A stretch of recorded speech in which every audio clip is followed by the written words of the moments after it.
looking at the camera, so it's not like here, this button. You know the physical motion of it. Yeah, like, this one. The one that clicks. Yeah, they all click. Oh God.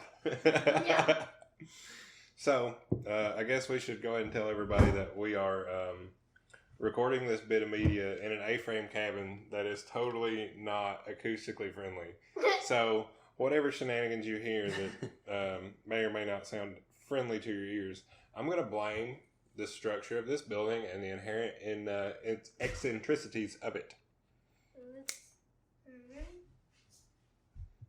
The inherent eccentricities of it. So that's why it's a little echoey in here. And you know what? We didn't take time to strap pillows and mattresses to the walls, so this is just what you got. I'm sorry. That's the only apology you're going to get. All right, friends. What's up? What's up? So I guess we should start with the reason why we're all here, because it's absolutely ridiculous. We were collectively called stupid today by someone that knows better. Several times. Knows better. Who called us stupid? Kathy? Yeah. Yeah. Yeah. She pulled over, got out of her car to walk up the hill and tell us how stupid we were like 7 times. Mm-hmm. And Wait, then, do we know this, Kathy? Oh yeah, yeah. You know Do I know this? She makes the lovely pastries and. I'm drawing a blank. Continue with the story. Sorry. she's affiliated with the venue. Okay. So she was like, "Yeah, y'all are stupid. It's 42 degrees out here or whatever, and y'all are out here playing with spray cans." And we're just like, "Yep, yeah." We tried to do this, and it didn't just not materialize sooner than it did. So we're doing the best with what we got. Not only were we out there in the super cold, but we drove hours to be in the super cold. Mm-hmm. Yeah. So I drove 4 hours. Sean drove 6.5. 5.5. 5.5. Wow. And you two lucky ducks. We're less stupid. We're a little less dumb. Like, I knew what I was getting into. I was not aware of exactly the extent of what I was getting into, but my drive was only an hour and 20, so it was definitely easier than the two of you. Respect. Yeah. You can just rub that in a little bit less. That'd be great. No, it's not the point. No. Which I gotta say, I've been looking forward to this weekend for several weeks. The minute this conversation started about actually making this happen, I was like, let's go! Yep. And have been just overtly excited about it the whole time. So I tried really hard not to talk y'all's ear off about it the entire time up until the day. So I would have accepted it. And I appreciate that. But this is an effort on my behalf to contain my own excitement. So it's an exercise in willpower, honestly. Yeah, there would only have been like mirrored feedback in the chat, just like, I know I'm excited too. I'm gonna do this and I'm gonna do that, and yeah. And we'll say that 4 times a week for a month. Yeah, it's whatever. Do you know I'm excited? Yeah, me too. So, do we give ourselves an introduction? Do we want to do that? Like, this is a cool chat. Is that what we're gonna do? I think it's appropriate for the people. Like, we're going to vibe because we all already vibe together, but the people listening might not know that. So I think it's an introduction. All right. So we're going to Rochambeau for who starts or what? You. It's yours. All right. Well, and then Sean, because he's also filming. So. All right. Well, we can do it like that. So, everybody, this is going to be some media for the KAAMP. I won't exactly call it a podcast because there's going to be a shared video element that Sean will elaborate on in a moment. But my name is Thomas Zachary, and I'm the operator, conductor, damn old engineer for the KAAMP, and I have some fine friends with me. So, Sean, if you'd introduce yourself. I'm Sean. I'm an artist in Montgomery, Alabama, and I instantly forgot how to do any sort of introduction. I'm just like, I'm an artist. I do stuff. Look at it. I like paint. I've seen him eat paint. I mean, when the wind blows it back in your face, all you can do is lick your lips. Just snort it in. Just there it is. Well, my name is Matthew Cutright. I'm an abstract painter, dancer from Nashville, Tennessee, and I'm chilling with my homies, and we're painting murals this weekend, and I'm super excited. Yeet. Is it me now? I guess it's your turn since you asked the question. Yeah, okay. I am Whiskey Kitty. of Nashville. I'm a cartoonist and painter, and I am in general a goofball who likes to fuck around and do dumb stuff. It's great. I like it. Also, earlier you said willpower, and I immediately imagined an entire like plane of existence that is nothing but wills. Like, people and animals named Will. And whenever you call on your willpower, you're actually leeching power from this universe that is entirely populated by creatures named Will. Does it also include Williams? I was about to say, like, Ooh, Yes. ooh. Yes. Ooh, that changes. Anybody whose name gets shortened to Will. I would is- love is- to suck the is- power yeah, out you're of a sucking William. their That sounds power. way dirtier than I meant it to There's things. what about, are the Wilhelminas included in this? Like that? Oh yeah, definitely. Because you got it like infinite willpower, so you gotta like Infinite Yeah, Wilhelmina. you I gotta think- keep I changing think the rules and The including more longer your wills. name is that could be shortened to Will, the more power you have to give. Ooh. So if you got like Will and then That 4 alone is a syllables, comic book. you are you buff. You got a lot we of know power what's to coming after this series. give. Whiskey Kitty enters the realm Maybe of it's the already wills. part of this series. TBD.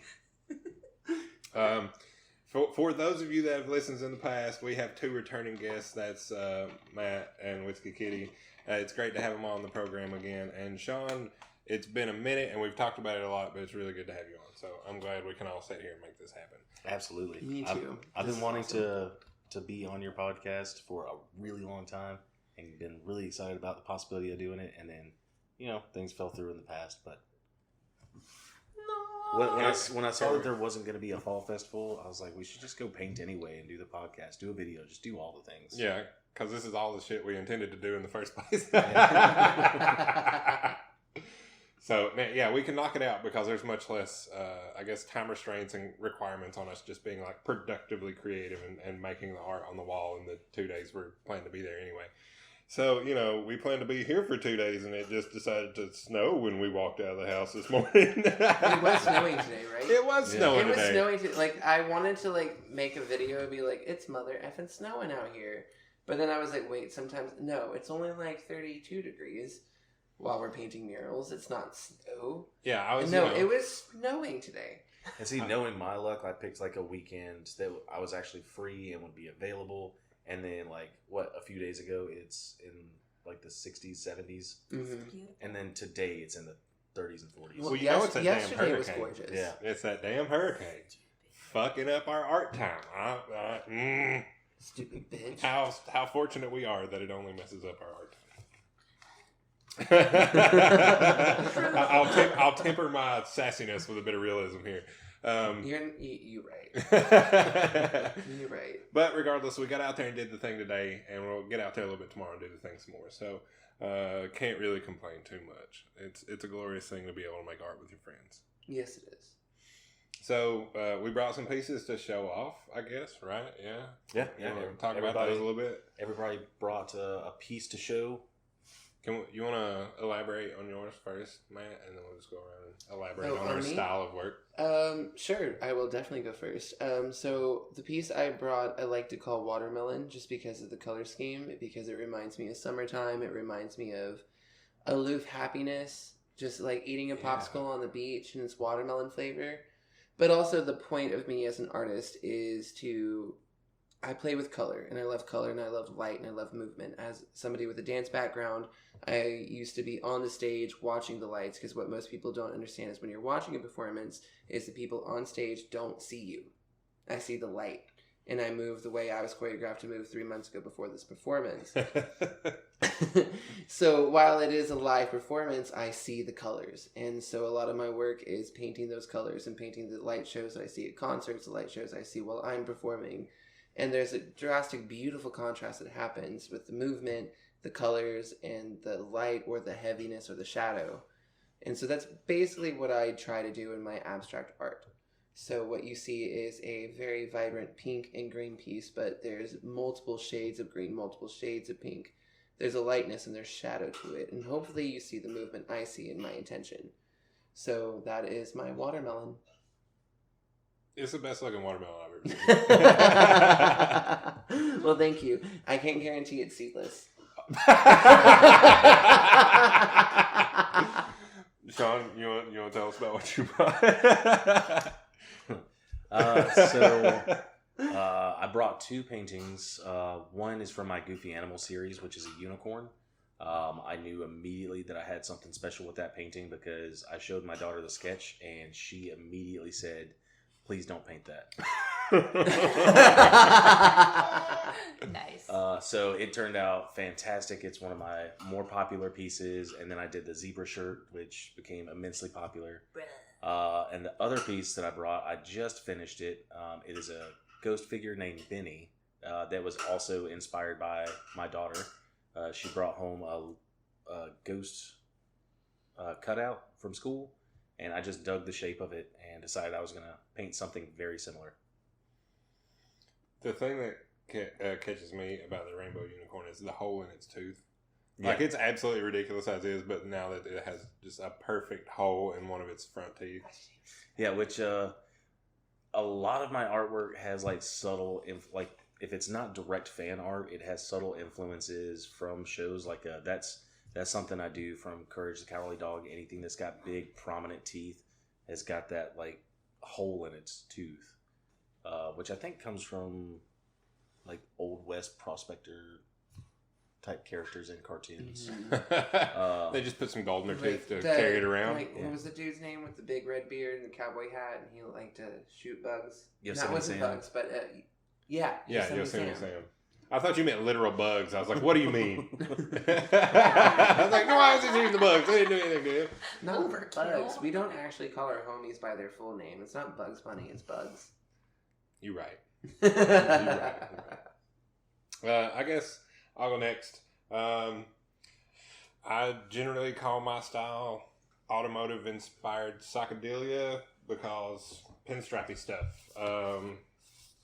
I use watercolor brushes with acrylics in geometric shapes and forms that include brush strokes and dots. And these forms and lines are generally consisted of everything on the color spectrum arranged and layered however I see fit. And they usually fluoresce under black light or glow in the dark or both. Every now and again they get a little sparkly. So I draw a heavy influence from automotive culture from the 40s to the 70s. Everything from like stripped down rat rods that used to race on Daytona Beach to the lowrider culture. So it's really all over the map as far as pinstriping and paint jobs and the visual elements of what inspires a lot of me from that realm.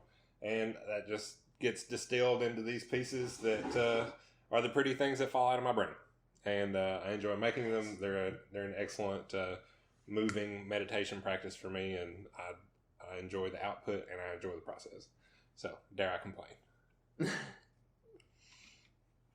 So what you got, Kat? The last time I was here, I was talking about this comic book that I was definitely going to write. Yeah, full circle now. Yay! And I'm here, and I brought my stupid comic book. Yeti Shit Volume 1. Yes. That's right. Prominently features like the word "ew" comics with bird shit on it. Mm-hmm. Because what more do you expect from a comic book artist besides some inane shit? Really lives up to that. Good. Yeah. The copy I've got, I'll show it to people, and they're like, "This is the most ridiculous thing I've seen in weeks." And I love to hear that come out of their mouth because I'm pretty sure I told you the exact same thing. Yeah. It makes me very proud. I don't think it's wise to always take life super seriously.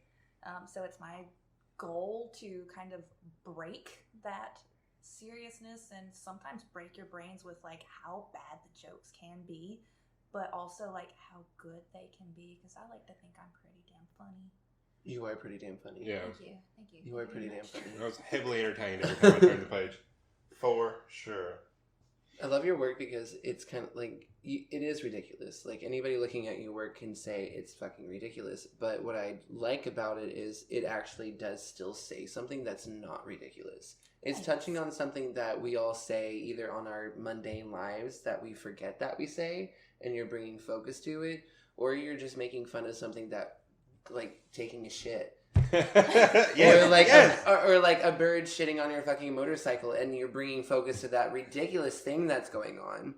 But it's something, and that's what I appreciate about your art. like you're making fun of or pointing out things that we all do on a day-to-day basis, but you're bringing focus to that dumbass shit and making us pay attention to that dumbass shit, because sometimes that dumbass shit needs to be paid attention to. So thank you, well put. no, thank you. Life of a comic. No, I have a Harley Quinn tattoo. I love comic books, so like you as a I'm not a cartoonist, but you as a cartoonist, I appreciate anybody who draws characters. I appreciate anybody who creates a storyline with their art, because I'm an abstract artist, so mine's just like grain colors and explosions and things. So like I get that. I really do. I know you do, because we have two people who like focus on like figures and cartoonism and like those, and then you and I are super abstract neon colored. Yep. Yeah, So that like shows the And So- I also genuinely love ridiculousness. I love any ridiculous story plot or character. I mean, that's where the Goofy Animals came from. Just the love of a ridiculous situation, scenario, or character makes me happy. Those are the extremes that I find delight in the most. Like when any one or two things in a scenario is just stretched so far out of proportion, Just exaggerated. Yep. and it's a very fine balance between that's like dumb and then that's like the good ridiculous. Yeah. That's a hard balance to hit. Yeah. Because there's like some dumb stuff out there where you're just like, I see what you're trying to go for, but wow, no. But then there's stuff I'm like, this is so stupid, replay it. Yeah. Turn that back. Yeah. Turn it back. I want to watch this again. Because even though it's dumb, I felt. Mm. You know, I had an emotion. It made me think something. Even It if it wasn't was just- ah. That's an emotion, because sometimes I'll look at a piece of painting, like I'll look at art or a dance or like read a book, and I'm like, this is awful. But at least I feel something, because you know there. I can't remember where I heard it. I'm pretty sure it was a TV show, but there was like a great quote I heard from probably innate art, something not smart, but it was. The opposite of love isn't hate, it's indifference. And I really appreciate that, because if you hate something, you're feeling. Yeah. But if you don't give a shit, you're not feeling. Yep. So I'd rather somebody be violently angry at my work, Yeah. or be And- like, how dare you call that art? You just threw, like, that horrible thing we all hear. Like, you just threw paint on a canvas and called it art. Like, no, I actually did play Listen, my sir, shit. it's not a gold-plated toilet. I don't want to hear that shit. Like, Exactly. I did not pull a fucking Guggenheim and put a toilet in there and been like, it's art. No. Yeah. No, I took time and I painted something. You don't have to like it. I'd rather you be angry at it. Be angry. That's awesome. It started an emotion. Yeah. Then just be like, whatever. I actually Right, used yeah. to love like cringy situations, either in shows, movies, art, whatever. Like that super awkward, really cringy moment, like someone tripping in front of their crush in a high school movie or something, and it's just like super cringy and awkward. And for some reason, I found it hilarious. And then eventually, I just kind of got to a point where it's just like it was so difficult to watch because it was too cringy. Does that make sense? Dude, Workaholics towed a fine line. Yeah, And exactly. and 1 out of 3 episodes for me were like the funniest shit I'd see all week, and then the 2 other episodes were just like, you know what, this is too much. Yeah, it's hard to watch because imagining myself in that situation is something I would have to quit that job so that I never had to see those people again. Yeah, Like there was an episode. All right, so this is about to get officially explicit. There was an episode where they did the vodka. Now, officially explicit? Heard. Yeah. Okay, now, cool. they were talking about the vodka tampons that they would put up their butts to get drunk. Ew. Yes, exactly. But it was an episode of the show, and it That was a sounds legit plot line dangerous. that it is dangerous. So Disclaimer, this don't do that. Yeah, don't do that. We're not doctors. Don't do that. So that was the thing they did, and I was just like for real. This is the episode we got. Like, come on, I'm not here for this. That was just over the line of ridiculous to the point where I was not entertained by it. But that one episode a month, that was just like got me, and they just danced back and forth all the time. So fine line. Workaholics towed it for me. Yeah. It was kind of... Workaholics reminded me of a better Napoleon Dynamite. And I know that... I knew somebody was going to react. I knew it before I... Don't come at me. We're thick in it. 20 minutes. We're officially in, explicit now. We are in it, everybody. This is an art conversation. No. How are they even alike? Shock Well, but like, is this going to fit on your channel? Can we cuss? We didn't even ask. Can we cuss didn't on even your ask. I channel? mean, you can cuss. He can blurp it out. I got bleepity buttons. Oh, you got bleeping. At some point, it's going to be me. This is going to be a But very... like for real, Actually, Napoleon like- Dynamite did not vibe with me. I thought it was dumb. Now it had brilliant moments, like the cow scene How when you the feel cow about was Uncle getting Rico? shot. Huh? How you feel about Uncle Rico? I didn't watch the movie again. I was so insulted. Also, I have an autistic brother, so there were some underlying things that actually, I'm not trying to get into it on a podcast, but some underlying things were like kind of insulting to autistic people. However, to bring that back on a happy note, the scene where the cow was shot with a school bus, hilarious. Like, because you know the cow's gonna die. You know it. But you didn't see the kids on the bus coming by and then screaming. That was hilarious. Why was that not more of the movie? Like, that was That's genius. like That was genius. But, like, for Napoleon Dynamite and me, it was like, you're just making fun of a kid who has autism, and it's not funny. I don't think that was the point, but with an autistic brother, that's how it kind of seemed. Well, when that movie came out, time was different. Very different. But at the time when the movie came out, that's how I viewed it. But, you know, at the time, so, like, no hate on Napoleon Dynamite. It just I didn't don't land think for it was you. the case. It just didn't land because of my experiences in my environment. Now, do I think it was a crappy movie? No. But it was a sense of humor that I was like, I don't partake in this. Yeah, it doesn't hit you right. It doesn't hit me right. So that's Now, like the I other can two watch episodes that we're cow talking. scene Yeah. with the school bus of children every day and die laughing like the cow. And that's why. Dude, the cow wasn't laughing. He was the butt of the joke. Like, So I genuinely did not Unless like you Napoleon survived. Dynamite when I first watched it. I love that The first movie. time I watched it, I was like, this is the dumbest thing I've ever seen. I don't get it. And then, like, 6 months later, I watched it again. I was like, this is hilarious and genius and so stupid in every little joke that they make. It's like, this is really dumb. I thought it hit me different than maybe it did some people because no lie. I mean that was what I saw were like people who were like different, like neurodivergent and just straight up weird, and nobody ran around like warning you ahead of time that these people were weird. They were all like, yo, you just gotta like meet these people, and deal if with you it. don't fucking Right, like them, right. then you're the one that sucks. Cause And I agree with that in life. And I think maybe I just need to go watch it. Because as like, when was that movie released? How old am I? 2007? Well, I'll IMDb it real quick so we're 15 not years like ago? talking out of our asses real fast. Hang I don't know, 1940s? on. that sounds right. Yeah. I'm pretty. It's a I am an immortal. Napoleon Dynamite came out in 2004. Whoa. So okay. let's put that into context here for me. I was a freshman in high school when that came out. So that was the weirdest, You're- funniest shit I'd ever seen. You were a freshman in high school? In 2004, yeah. How old are you? I mean, Here I was we a go. freshman in high school at one point too. I mean, we all were. I was not a freshman in high school in 2004, Yeah, though. I was think, about... I think I was a freshman in 2004. I'm 31 years old. Oh, I might be the oldest person here. I'm That's 30. fun. I'm 35 in March. Boom, not the oldest one here. Okay, all I needed to know. But generationally, I like... got you beat. I'm 37. Oh, nice. Like, No I was like way. a sophomore in college. You look like a porcelain doll. Oh my god. So basically, everybody needs to figure out Whiskey Kitten's little like skincare routine because she out here looking younger than all three Well, of obviously, us. it's just full of ridiculous shit. Just be more ridiculous. Heard. I think it's in the name, Whiskey Kitten. and there's all the E's. Drink whiskey, all pet of kittens. these. All the E's.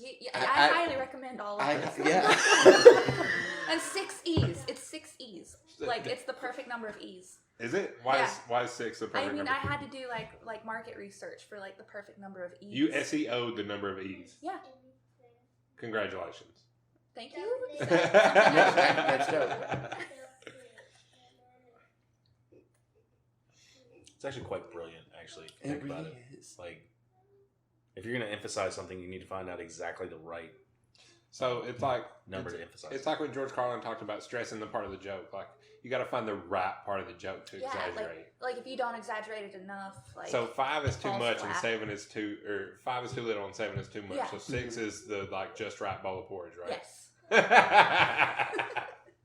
I love that because it makes sense because I'm gonna get weird into my own personal outside of art let's go. studying in spiritualism 3s and numerology.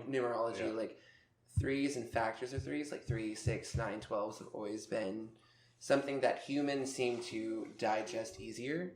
True. Yeah, why don't we use like base 12 for our math instead of base 10? You know what? I was talking about clocks last night coming out of Walmart, and it's like, what time is it? Blah, blah, blah. And I said, this. And I said, this is the only place in society where anybody uses a base 60 system. I'll be damned. Like, if you go to a really corporate work environment, they use a base 10 system for their clocks if they're really trying to be uppity about it.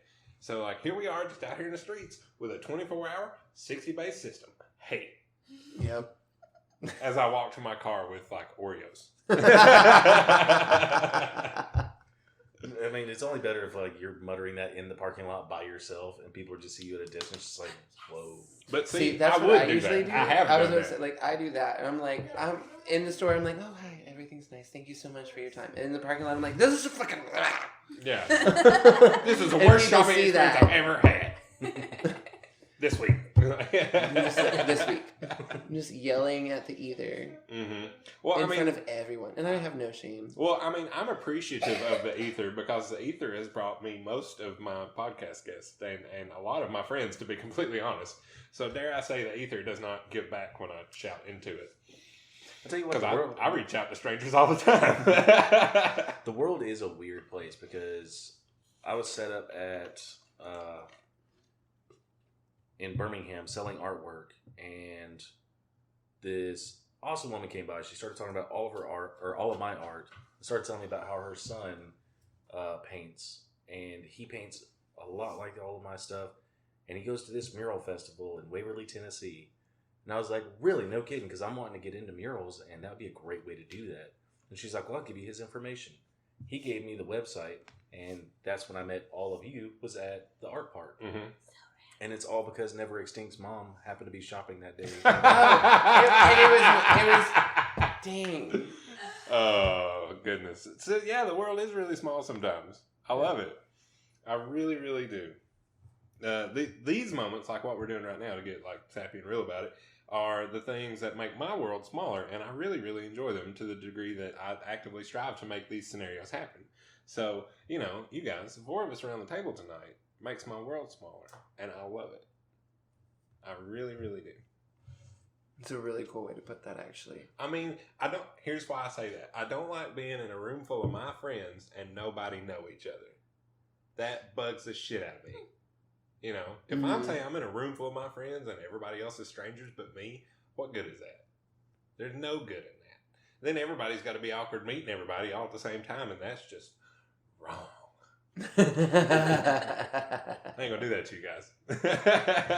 I'm actually probably going to have that situation after this event because I have to go back to my friend's birthday party in Nashville, she is the only reason I met any of y'all, because she was one of my artistic creative directors for a company that we were a part of, and it was her idea to come to the Walls Art Park last year during the summer and paint a mural. 2 And so, years ago. Was it 2 years? It was 2 years ago. And Damn. that was my first art fest too. I think Was it? I Yeah, think Pink that Jam. was my second. Yeah. Yeah, it was my first, just a fellow artist friend who wrapped me into, I was modeling for her at the time because she does makeup artists as well. So like I was the model for her, but I painted too. So she was like, oh, just come do this thing with me. And that's how I met y'all. And here we are, years later, sitting around a table doing the same thing in 30-degree weather. Let's be honest, it's just now, years later. This is year number 2. This is the first time we can say years later. So it's not like we're 10 years down the road from this experience, But also, Remind me 10 years from now. I might come back to paint in Tennessee, but I'm not going to be living in Tennessee. I will come back to paint with you all every year. Sweet. And it really cracks me up too, because I don't often get to do like guests, podcasts and stuff, because most of the time I'm just sitting down talking to one person. But I try to do a couple of guest, like, multi-person ones a year. And they don't always work out because people are hard to coordinate with. Damn it. But this one just came together. Pretty happy about it. Yeah, pretty happy about it. We all wanted to come together. Yeah. So let's talk about the things we decided to torture ourselves with and paint outside with spray cans in 40-degree weather. So I guess I'll go first and say that I wanted to practice letter forms and color shading more or less. I decided to write the word pop because it's 3 letters and can be moderately geometric and symmetrical if you turn one of the P's around. And I liked the idea of the word pop being an onomatopoeia. Thank you for the knuckle pop. Sorry. No, that was a serious thing. It's pop. Like, it's good time. And I just wanted to practice a couple of those things, and the visual and the sound and the action all come together to really entertain me. I made the 2 P's squish the O to a point just before it explodes. And that tension and the juxtaposition is really entertaining to me. And I wanted to play with blues and blacks and whites, so I did. I thought you did it really well, too. Oh, stop. I looked at it and I was all like, pop! I was definitely listening to pop music as I walked by. I was like, nope. I was listening to hip hop while I was painting. And then I looked down at your piece and I was like, pop. It's pop music time. Well, if it elicits that reaction, I think I did just fine. I like the squiggles, the background. I just really wanted some visual static to contrast the nice, Static's clean, a good word. Organization of the words and stuff. So that was a play on contrast and chaos versus order, which is it really makes something the letters else. pop. Mm-hmm. You was sitting on that for a minute. You was camping on that shit. Oh god! This is the second time I'm gonna request that Sean leave. Y'all missed it earlier. It was so good. Request denied. but to be serious for a second, like the juxtaposition of chaos and order in my work is something I really try, because the first part when I lay out the circles, the bones, and the pencil work of my pinstripey designs is as ordered and organic and it's as perfect as it's going to be, because I use a pencil and a compass, and it's just going to go downhill from there, because after that it's brushes and strokes and dots and embellishment. So it's never going to be like, if I wanted to make something perfectly geometric and present it to the world and be happy about it, I would stop with the pencil. And then, and then I just happen to just screw it up until I feel like it's done. And that's when you get, stuff like this. So the juxtaposition of chaos and order in my work is something that really entertains me and something I try to actively incorporate into the designs I have. So, and it's fantastic. That was a lot of that today. And it works. I want to get you to do me a favor and hit that record button again. Because these are not camcorders. They only have a 30-minute record time. Gotcha. Taxes. What? So what were you working on today, Matt? So today, I planned on being out here on Friday, but things didn't work out, so I lost a day in my original plan, so I had to change my plans. So essentially what I'm doing is taking a lot of the work I do on canvases and figuring out how to do it on a larger scale. So it's kind of like a personal challenge. Right. One, just the fun of being around creative people and painting, but also how do I take what I do and make it bigger? And within that experiment, also practicing on, I'm expanding this, I'm making, so I did 2 walls. Today was just the background, so I basically did one black wall with a little bit of a light focus on transparent white paint. I decided where my light focus was going to be. And then on one side of the other wall is a very light blue, kind of beigey gray, kind of blended thing. So today was all about backgrounds, and then tomorrow is going to be about the details. So I'm essentially doing what I've done on this canvas and putting it on a bigger wall. and taking it as a full-on learning experience. How does the wall behave to the paint? How does the paint behave on the wall? What do I need to do within my brush strokes or my hand control with spray paint can to be better at what I do? And then, yes, it's obviously fun. I plan on creating this kind of very bright red neon death lava planet on one side. Yeah. Yes. And then on the other side, it's going to be very much like this canvas here, just more on the kind of like, so the background is going to be that beigey kind of grayish blue, and then I'm going to go in with turquoises and magentas and pinks with the circles. So you gonna sit here and act like you ain't got chaos and order just like literally right next to each other? No, it's literally the same thing. It's literally chaos and order next to each other, but in my brain it's more so light and darkness finding each other and uniting within each other.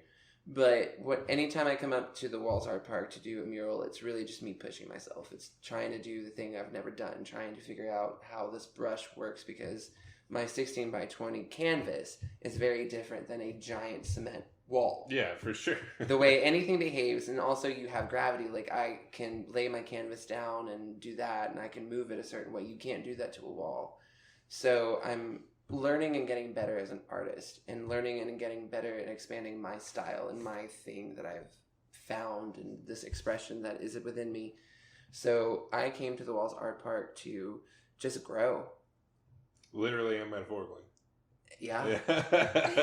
Exactly. Yeah. So I bet you Kat. Bear versus shark. Bear versus shark.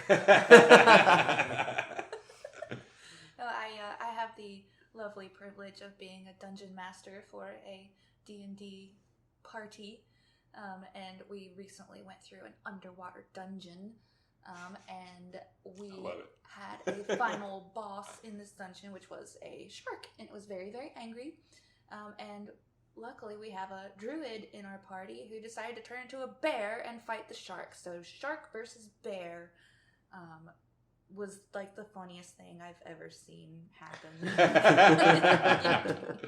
It was great. So it's been living rent free in your mind. Oh yeah, and like I just kind of, I mean, if you've seen my Instagram, you know that like I love drawing like epic D&D moments, like especially those takedowns, you know, where like the DM is like, "How do you want to do this?" And it's like that really cool moment, you know, where the warlock like swung their stick at something, like it's lightning and stuff like coming out of it, and they just like defeated a giant shadow monster, and it's make-believe for grown-ups, and it's my favorite thing ever. And I just like taking those moments and like drawing them and then like showing them to the people who were in the game and being all like, "Look, here's your character doing this thing," and it makes them very happy, and it's fun for me.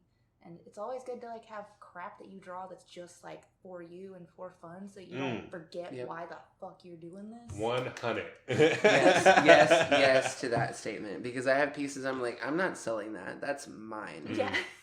That is mine. That goes in my wall, and it shows who I am, and you're welcome. That's but like also, you're not. You're welcome because it's mine. It's like that self-portrait I did. Like, I'm not going to sell that. It's a self-portrait of me. Like, you don't want my 3D printed galaxy face on your wall. This is. I And did if this you for do, me, do I need by to call me. somebody? Right, yeah. Like, you need help. Don't buy this.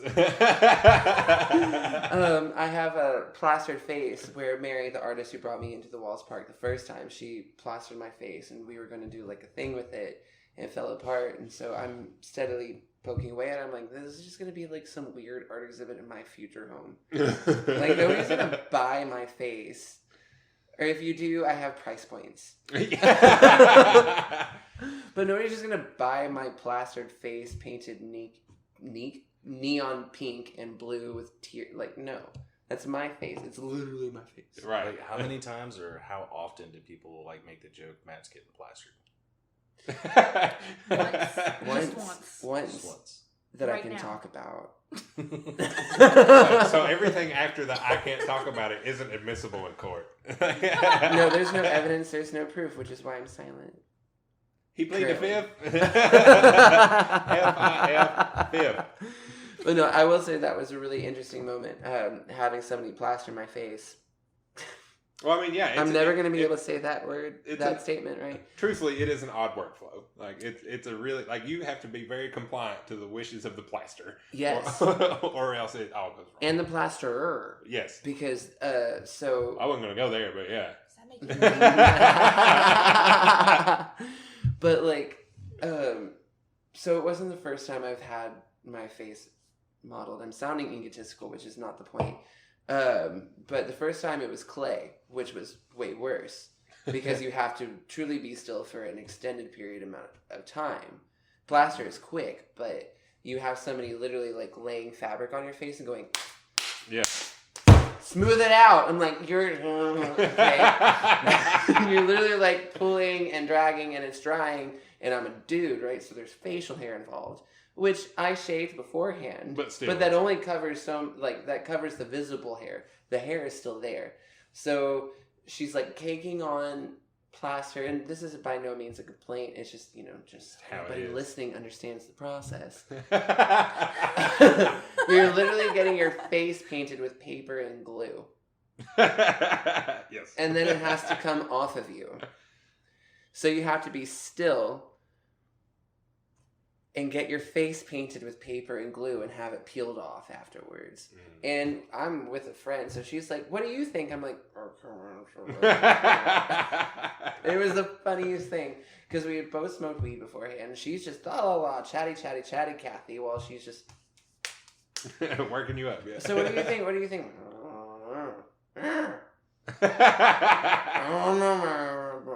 Anyways, enough about my face. And it was a hell of a time. But nobody wants my face as an art piece. Maybe? I mean, I'm the only person that wants my face as an art piece. Right. Like, I'll put my face as an art piece gladly on my wall because it came from a lot and I used to hate my face. So represent my shit. Well, to be fair, I'm pretty sure Van Gogh thought that when he did his self-portrait and any other artist, It's just a form of practice and doing something for yourself. Pre-ear or post-ear? He did post-ear. Okay. Yeah. He's just got his good side. So, all right. So if you have like a serious distaste for your creative output, sometimes, as we all are our own harshest critics, sometimes, like, what is it when your work piece is like you? Like, that's a different type of self-hatred when you're looking at the artistic creation of your face going, I hate this. This is terrible. And it's like this. it's you. Yeah. For me, it's separation of structure and what I'm actually painting. I was being silly, but that's a good answer. Yeah, I know you're being silly, but it happens. Like, I haven't even finished this, and my face was plastered a year ago, and I'm still working on it because it's my face I'm staring at. It's like staring at the mirror and going through all that like trauma as a childhood. Like, I used to be fat, and then I was super anorexic, and now I'm just normal. So there's like a whole bunch of trauma that comes back when you're staring at your own face trying to make art. Like, the ridiculousness of that statement alone. But what I've told myself is, don't hate the face. Maybe my color choice is wrong. Maybe my shading is off. Maybe I didn't need to do that. Maybe I shouldn't have put pink there. It's not my face I'm mad at. It's some of my creative choices, which, yes, that goes into another process of being your own worst critic. But I had to tell myself early on, like, don't get mad at your face. Because it is your face, and somebody asked you if you could let them plaster your face. Yeah, so we're already winning here. And you didn't start this whole process just to piss yourself off. No, I did not. No, and this wasn't even my idea. This was just something I'm trying to follow through with. So it's this weird dichotomy of being egotistical about your own art, but removing your ego about your own art, because art can't exist without the ego, but art can only exist if you're egotistical enough to create it and not deny yourself. That's selfishness in my book, because I'm a damn heathen. I see you. I don't think it's selfishness. It's one of those, like, my internal person has to be creative. So I should at least own that, because I can't without. Yeah, for sure. And then also being that person also being a fat dancer, there was a lot of, if you just lost weight, we'll cast you. Well, this piece is shirtless, so we're not going to cast you. Like, oh. So there's a lot of that commentary that happens, and I'm sure you all have experienced it in some way, maybe not in that realm, but you as a beginning artist starting out, somebody be like, well, like I could do that, or like, well, if you just did this, it would be better. You know, those little tiny Definitely, comments. Those little tiny comments that don't mean that much at the particular moment, but they build up over time. Why don't you do a pet portrait? Because I don't. When it comes to creating structures, like y'all have seen my art, I'm very abstract. I don't know how to. One, it's not that I can't. It's I don't know how. I don't know how to paint a nose. I don't know how to paint eyeballs. I don't know how. That's the thing I've been told when people are like, "Oh man, your stuff is really good. Have you ever tried this?" And it's like something that's totally different from the like. Or when you get that message over Instagram, like, "Can you do a self-portrait?" I'm like, or not a self-portrait. Can you paint me and my wife? I'm like, no. What makes you think I would want to paint you? I mean, I can, but I'm not gonna. Right. See, I wouldn't. And if I did, you probably wouldn't like it anyway. That's my like internal monologue. Like I can do it, but I'm not gonna do it. So I give them like a really outrageous price, so they won't say yes. And 6 to 8 weeks lead time on shipping. After I finish the piece, I had one person that talked me into doing a portrait, and it was because it was a really close friend, and they paid a lot for it. Because I was trying not to do it. I was gonna say, what if they're just like, sure. And that's what they did. So I already just didn't want to do a portrait. I'd never done a portrait before. Did you tell them you weren't really feeling it? Yep. Okay. I told them all that stuff. I was like, I got another project going on right now. I don't really have time to do it. And they're like, it would mean so much. I'm like, it's going to be expensive. And they're like, it's okay. Sean's like, all my excuses, all in. Yeah, like all in on excuses. And they're like, that's fine. Like, we will wait. It'll be fine. We'll pay whatever. Well, damn it then. All right. Fine. Twist my arm. I wound up doing a black and white of a good friend of mine and his daughter. And it was a picture of him sleeping in a recliner with his daughter. Really sweet, amazing portrait. Did it all in black and white and grays. And it turned out beautiful. But I don't want to do it again. Right. Bottom line is it's just not the art or the art style that I enjoy. It's not what my soul feeds on. Mm-hmm. I like making goofy characters. I like making cartoony characters.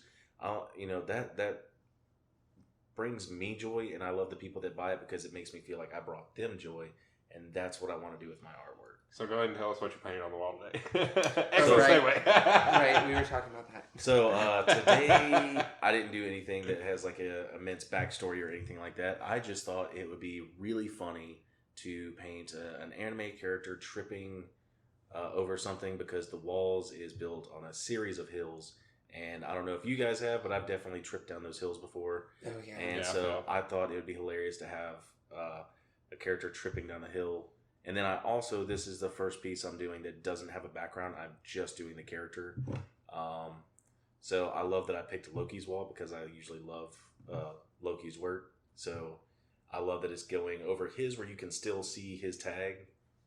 And I'm using that as a background for this character tripping.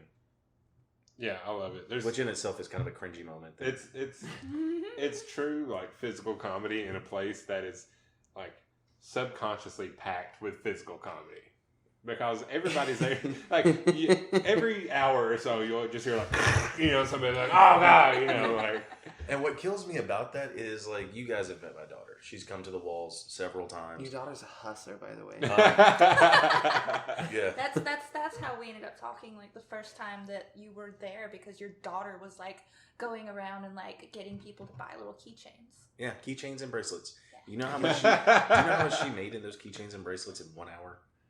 I feel like I don't want to. She was selling them for $1 a piece, and she made $50 in an hour. Rude little bitch. And I work at a downtown rooftop, and I don't make that much money an hour. Okay. What makes it absolutely amazing? So what makes my daughter absolutely amazing is the fact that she made her $50 in an hour, and she had a goal in mind when she started doing it. She made $50, and in her mind, that was enough money to buy enough paint to do what she wanted to do. She bought paint from Kansas.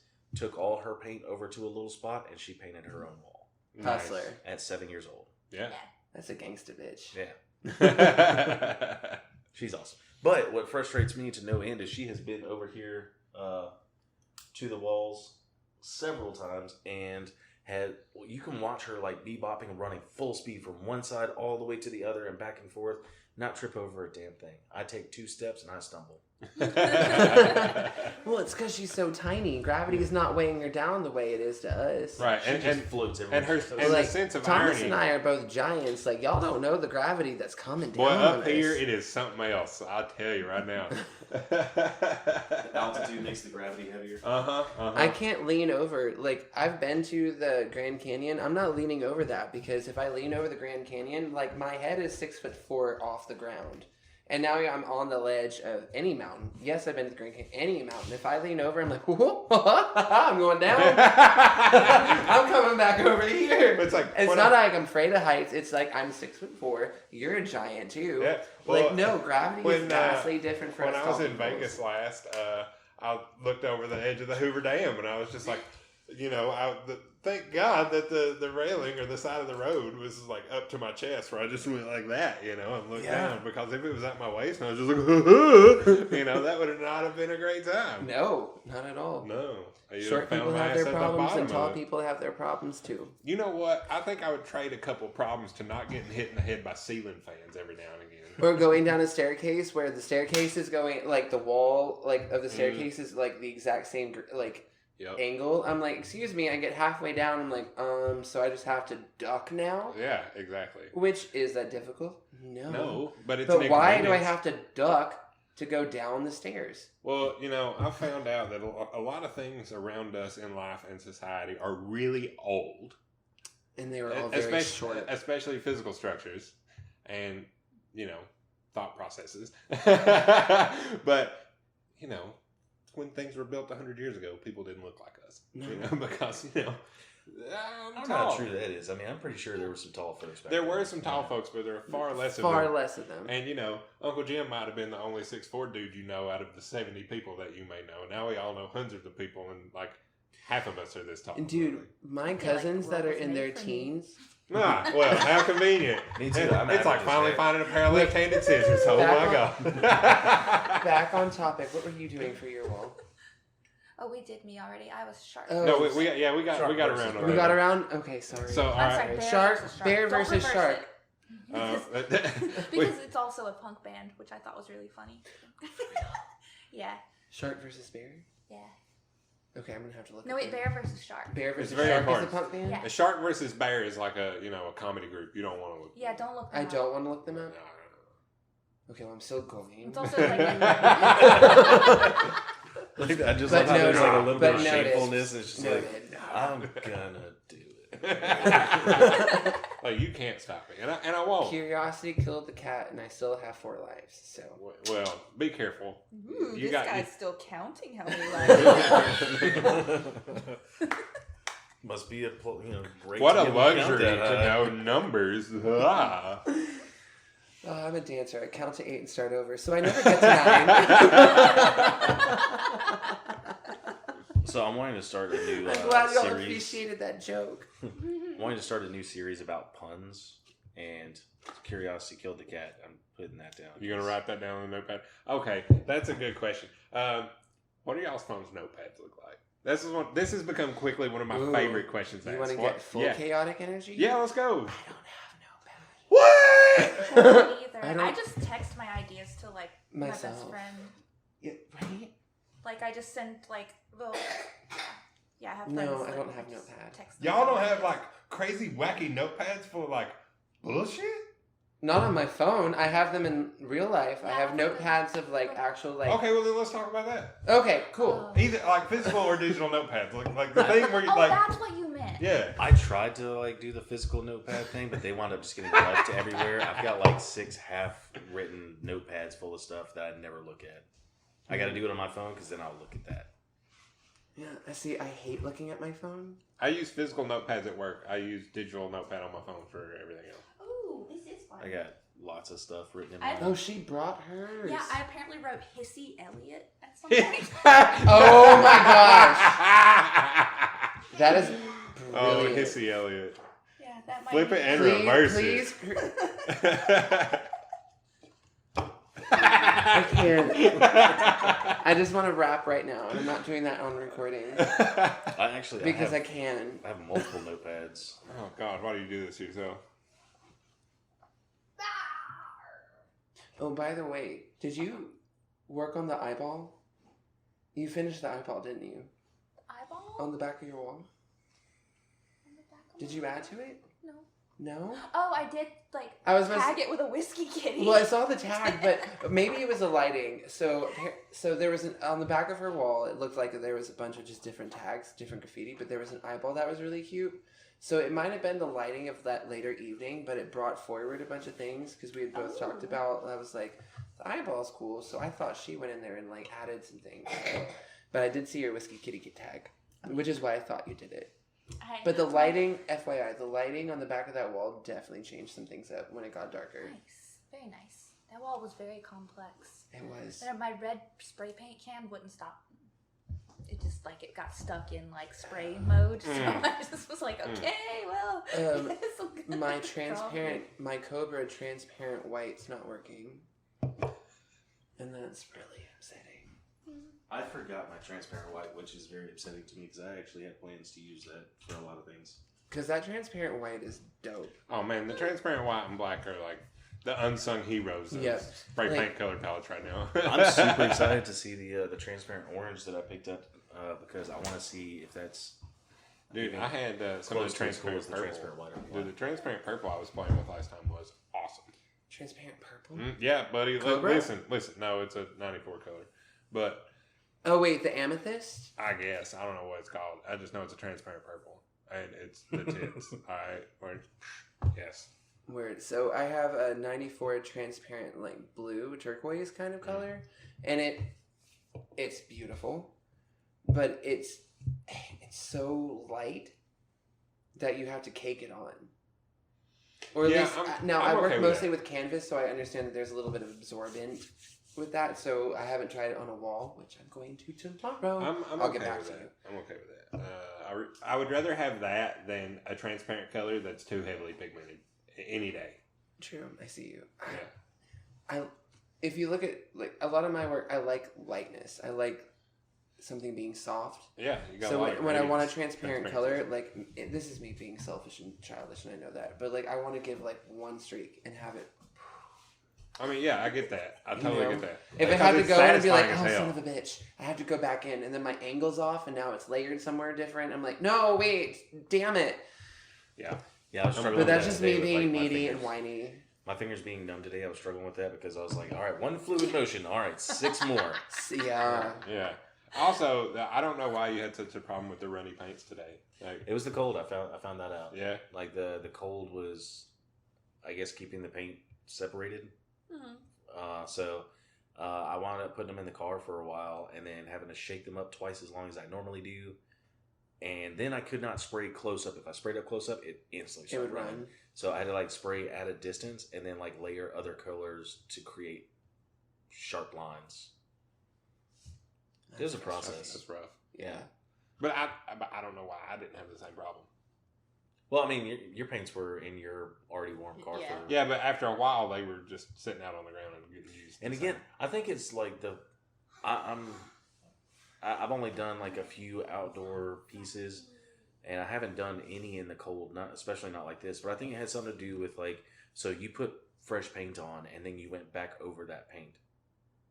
And I think like the tackiness maybe grabbed it or something. Because in areas that I had already painted, even when the paints got cold again, I didn't have the same running issue in the areas I've already painted on. Which I think is odd. I can't say. I just did background today. I can't not hear the crispy wrapper. While you're doing it, I'm going to do it. Yeah, well, yeah. Dig it. Kit Kats. This stupid pumpkin pie Kit Kat. Damn it. It's so good. If it didn't have the crunch, it would be too sugary. But that crunch...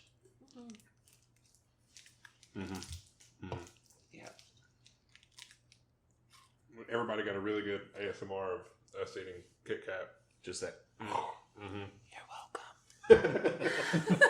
It only took me like 45 seconds to unwrap the one like miniature candy bar. I tried to hide it under the table. That'll be a video only exclusive. Hey. Oh, you see my face where I'm just like, oh no. Whatever. I don't want them to know I'm eating candy. No, I'm no shame, I'll tell you, but I just don't want to have that on the microphone. But we all had to just be like, fuck it. Goodness. So, friends, is there anything that we did today as artists that was a little out of the ordinary other than the weather? Because we're all out here trying to do something that pushes our limits in one way or another. What did we all do today? For me, anytime that I do something at the walls or any other piece, I try to sort of push my limits. So this is the first time I'm doing an anime type of character on a large scale. And tomorrow when I go back, I'm going to be trying to put in a lot more shading and highlights and trying to, especially with this piece with her tripping, I've got like one hand enlarged to try and kind of build perspective.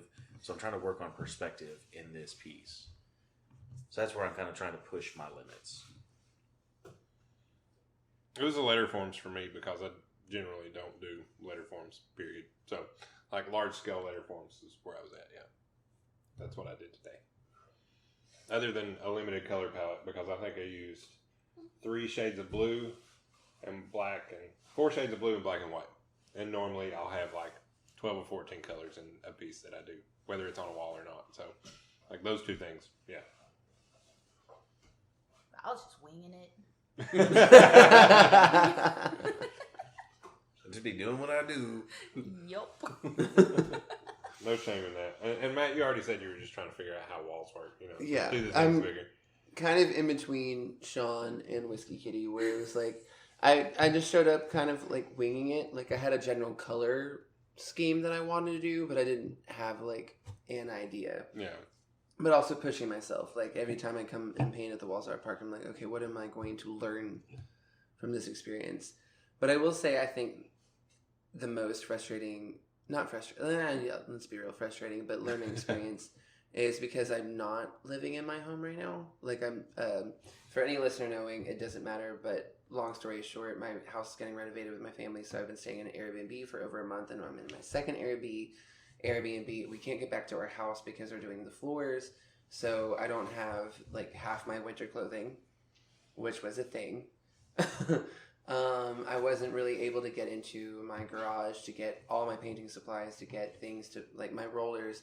So it was more so like having to figure out what do I have and make it effing work, and what do I have access to, because I can open the garage, but because there's furniture in my parents' garage, I have to like climb over things to get to my spray paint. So what spray paint cans can I reach? Yeah. So that was my frustration, because the joy came from being with y'all and being able to paint again and being able to just like go out there and do it. Yeah. But for sure. The difficult thing was like, oh, I actually like don't have access to half my supplies. So knowing I wanted to do it and knowing I only had so many things to do it with, and then being like, you know what, it's happening either way. That's a serious irony on the situation. Like, oh, I got all the opportunity to go do the thing exactly as I want to do it, blah, blah, blah. Like, no, Not like really. circumstances of the event or whatever. And then all of a sudden, like, you have a third of your tools. Yeah. Damn it. But it's all working out, and I'm fine with it. Yeah. We're all here, we're making it happen. I did learn a few things today, like how to make paints work in super cold weather, how being able to feel all of your extremities are not super important. So I'm gaining valuable experience. That is quantitative information right there. That is crucial to how this operates. I don't need to feel my hands to paint. That's No. fine. No. I got much cleaner lines when I wasn't able to feel my fingertips, honestly. Because I then, am very concerned about all of you. because then, like I wasn't putting as much pressure Okay, on maybe the not you. cap of the can. I was pushing a lot lighter, so I was getting a much cleaner line. But you were thinking you were pressing really hard, so you're just like, and then it's just like, It's a very interesting thing. Sometimes in dance we talk about it, like or performance art. When you think about it more, like I have to be perfect. I have to hit every little ballet technical turn, fifth position, first position, chechi, whatever. It has to be this way. And a lot of times those are the people, or those are the moments where it doesn't look good because you're not organically too in your head about it. Yeah. You're so far in your own head about your own art that you're overcomplicating it and you're making it something that it's not. But when you're just like, shh, perfection, perfect line. How did, like, humans can't form a circle, but I'm like, shh, I just created a perfect circle because you just let it happen. Yep. And you weren't like, I have to start here. I have to create a 5-point geometric star because that's going to be the angles, and then I have to do that and measure it with a compass. And then is my spray paint can too shaken up, or I have to use this color, and then I'm going to go like, no, just draw a circle. Got it. Just draw a circle. You gotta get that flow state where you're not overthinking it. You're not trying to figure out exactly how it works. You just walk in and just do it first attempt. Mm-hmm. I love those little moments, and they don't happen very often as you get older, but they happen. Well, see, I would think they would happen more as you get older. Oh. I think those are the only kind of moments I have. Wow, what a luxury. Wow. Nice to be you. Well, okay, so seriously, we all have the opportunity to craft these moments for ourselves. Let's We not do. lie. And honestly, my creative practice is building those. An outcome of my creative practice is building those moments into my daily life, or whenever I choose to sit down and put a brush on a piece of paper or canvas. What? You know it's the truth. You know it. Mm-hmm. Yeah. All right, cool. But I think being able to do, well, some people call it living meditation, Zen, flow state, whatever you want to call it. I feel like that's so crucial to people who have very active minds, whether it be creative or not, because there's just a healthful benefit to just being able to quiet your mind and do something, regardless of if it's painting or running or cycling or, like whatever it is. If you're the person that enjoys mowing your lawn, then that's the thing you get into, right? Like whatever. propane accessories. Propane. So that's actually exactly why I started painting. Was like as a form of meditation to get outside of my head, because I was going through a lot of things when I was 27 and stumbled across art by accident. Like, we started watching spray paint videos and I was like, there's no way this is real. You can't make whole planet landscapes with just spray paint. This is gimmicks. It's not real. We went out the next day and bought spray paint. And we tried it, and it was amazing, and I was instantly hooked, and I did probably 200 or 300 of those paintings before I moved on to something else. I bought some paints, and just kind of everything just kept evolving into doing something else and doing something else and doing something else. And so that's what it is for me. It's a form of meditation to calm my mind, and I love those moments where I slip into that flow state, and I'm just not thinking about it. I'm just painting. Just do it. So you started making art at 27? That answers the question I normally ask people about what was the first thing you remember arting. And most people are like, I was a kid, I picked up a pencil, blah, blah, blah, blah, did the thing, I was 8 years old or something like that. And you're like, no, I was a grown-ass man. Yeah. I did this at 27 years old. And well, I've to been be bitten by a fair, bug like ever when I was a since. kid, I did do like doodling in school, and they had like art class. Listen, drawing dicks doesn't count. But Shit. I actually did get in trouble one time for drawing dudes. But what a little boy doesn't.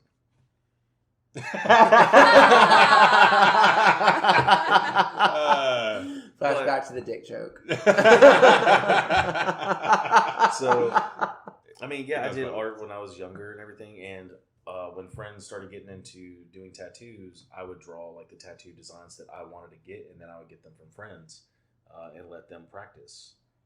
But other than that, I didn't take art seriously. I didn't get really into it until I was 27, and at that point, I started painting every day. Like, were you just sitting around YouTube one night and like, nah, witchcraft, and then you went out to the garage? We literally were getting drunk and we're watching these videos. Buddy of mine's like, you gotta watch this, and then we started watching. I'm like, that's not, you can't do that. That's either fake or that man is the devil. Do you remember the artist of the video? Oh, I don't. I could definitely find it if I'm given 5 minutes. Like, how far back into your YouTube history is it? Very, very far. Very far. YouTube's been around very long. It's at what a least world 7 we live years in. ago.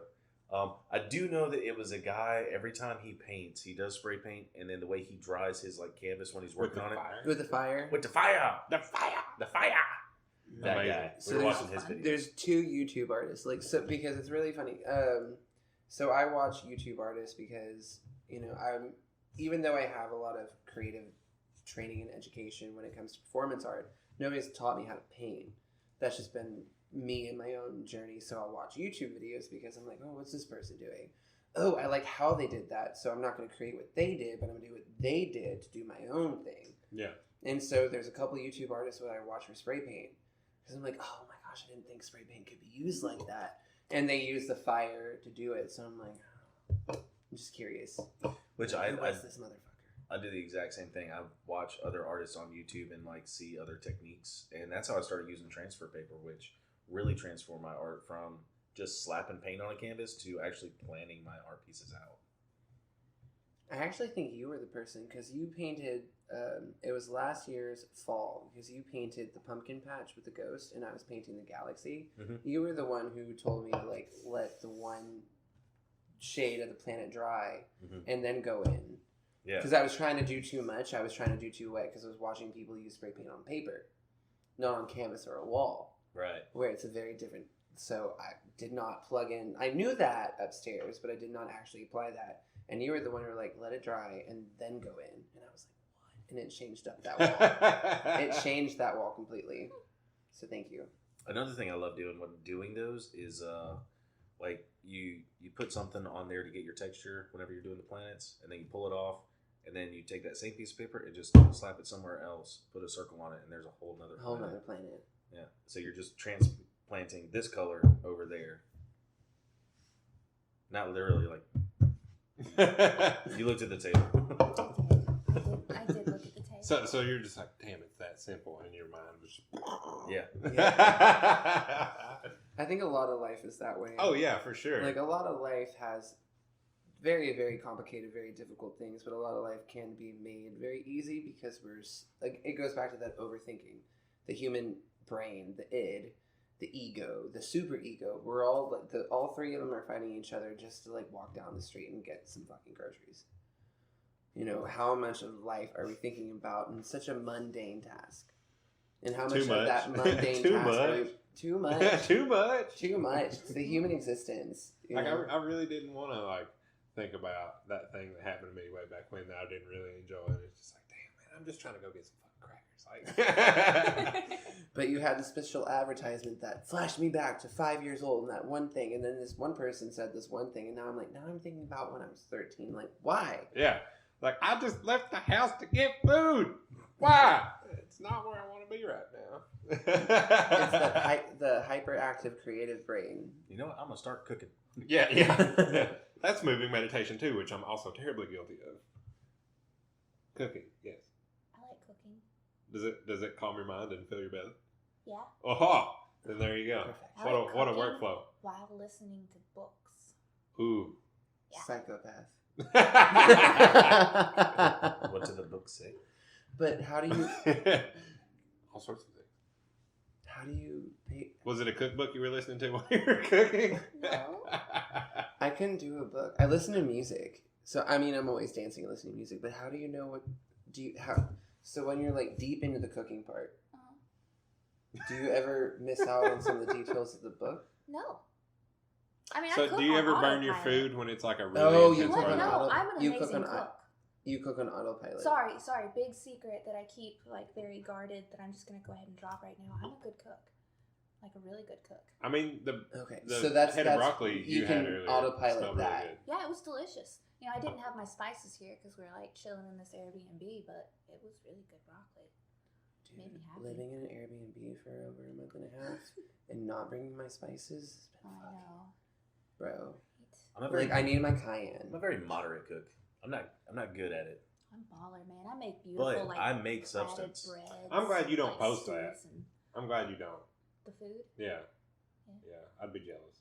I like to try new recipes, and I get really excited about that. That's about as adventurous as my cooking gets. Like I was telling you last night, like I'll either try out a new recipe, like I'm about to do this turkey roulade, which is going to be really fun, or hamburger helper. That's my menu. I can cook. I get stuck in my things though. And I can cook very well certain things, and I like to cook those things. Like I like to make spicy food. So like, I love to eat spicy food. I don't like to cook I spicy. love the smell Okay, of but we have peppers when they different cook. definitions of spicy. Yeah, we went over this last night. I'm Wait. on that like Reaper and habanero level. Ooh. And I'm sure, like, depending on how it's cooked, I would probably love those flavors. But my problem is, anytime I cook spicy stuff, most people hate it, and I love it. And I can't find like good balances to like flavor and sweetness and spice. I'm gonna drop this on you. Like that's also a very difficult line to toe. It's much like 2 of those episodes of Workaholics. Like it is a very hard line to keep. I'm telling you right now, because everybody has such a different palate to the sweet, spicy, salty ratio that that is probably one of the hardest ways to please somebody flavor wise. Yeah. It's fucking ridiculous. And spicy is definitely one of those, like, it really depends on the person. Because, like, I love spicy, but I don't like hot without flavor. Exactly. That's like, the I don't conversation like, we were having like, yesterday. like, I don't hate Tabasco sauce, but Tabasco sauce is very much a vinegary, like, hot thing where outside of vinegar and hot, it doesn't have. I love what you can do with Tabasco sauce. Yes, but Tabasco sauce It's by so good itself on isn't. oysters. It's great in soy sauce. That Ooh. makes sense. The smoked chili ones But it's not hot. are better. It's not hot. It's just kind of like this salty. It's just flavor. But is it flavor? Isn't that what But we were again, just we're talking talking about Is- different is it palates. flavor?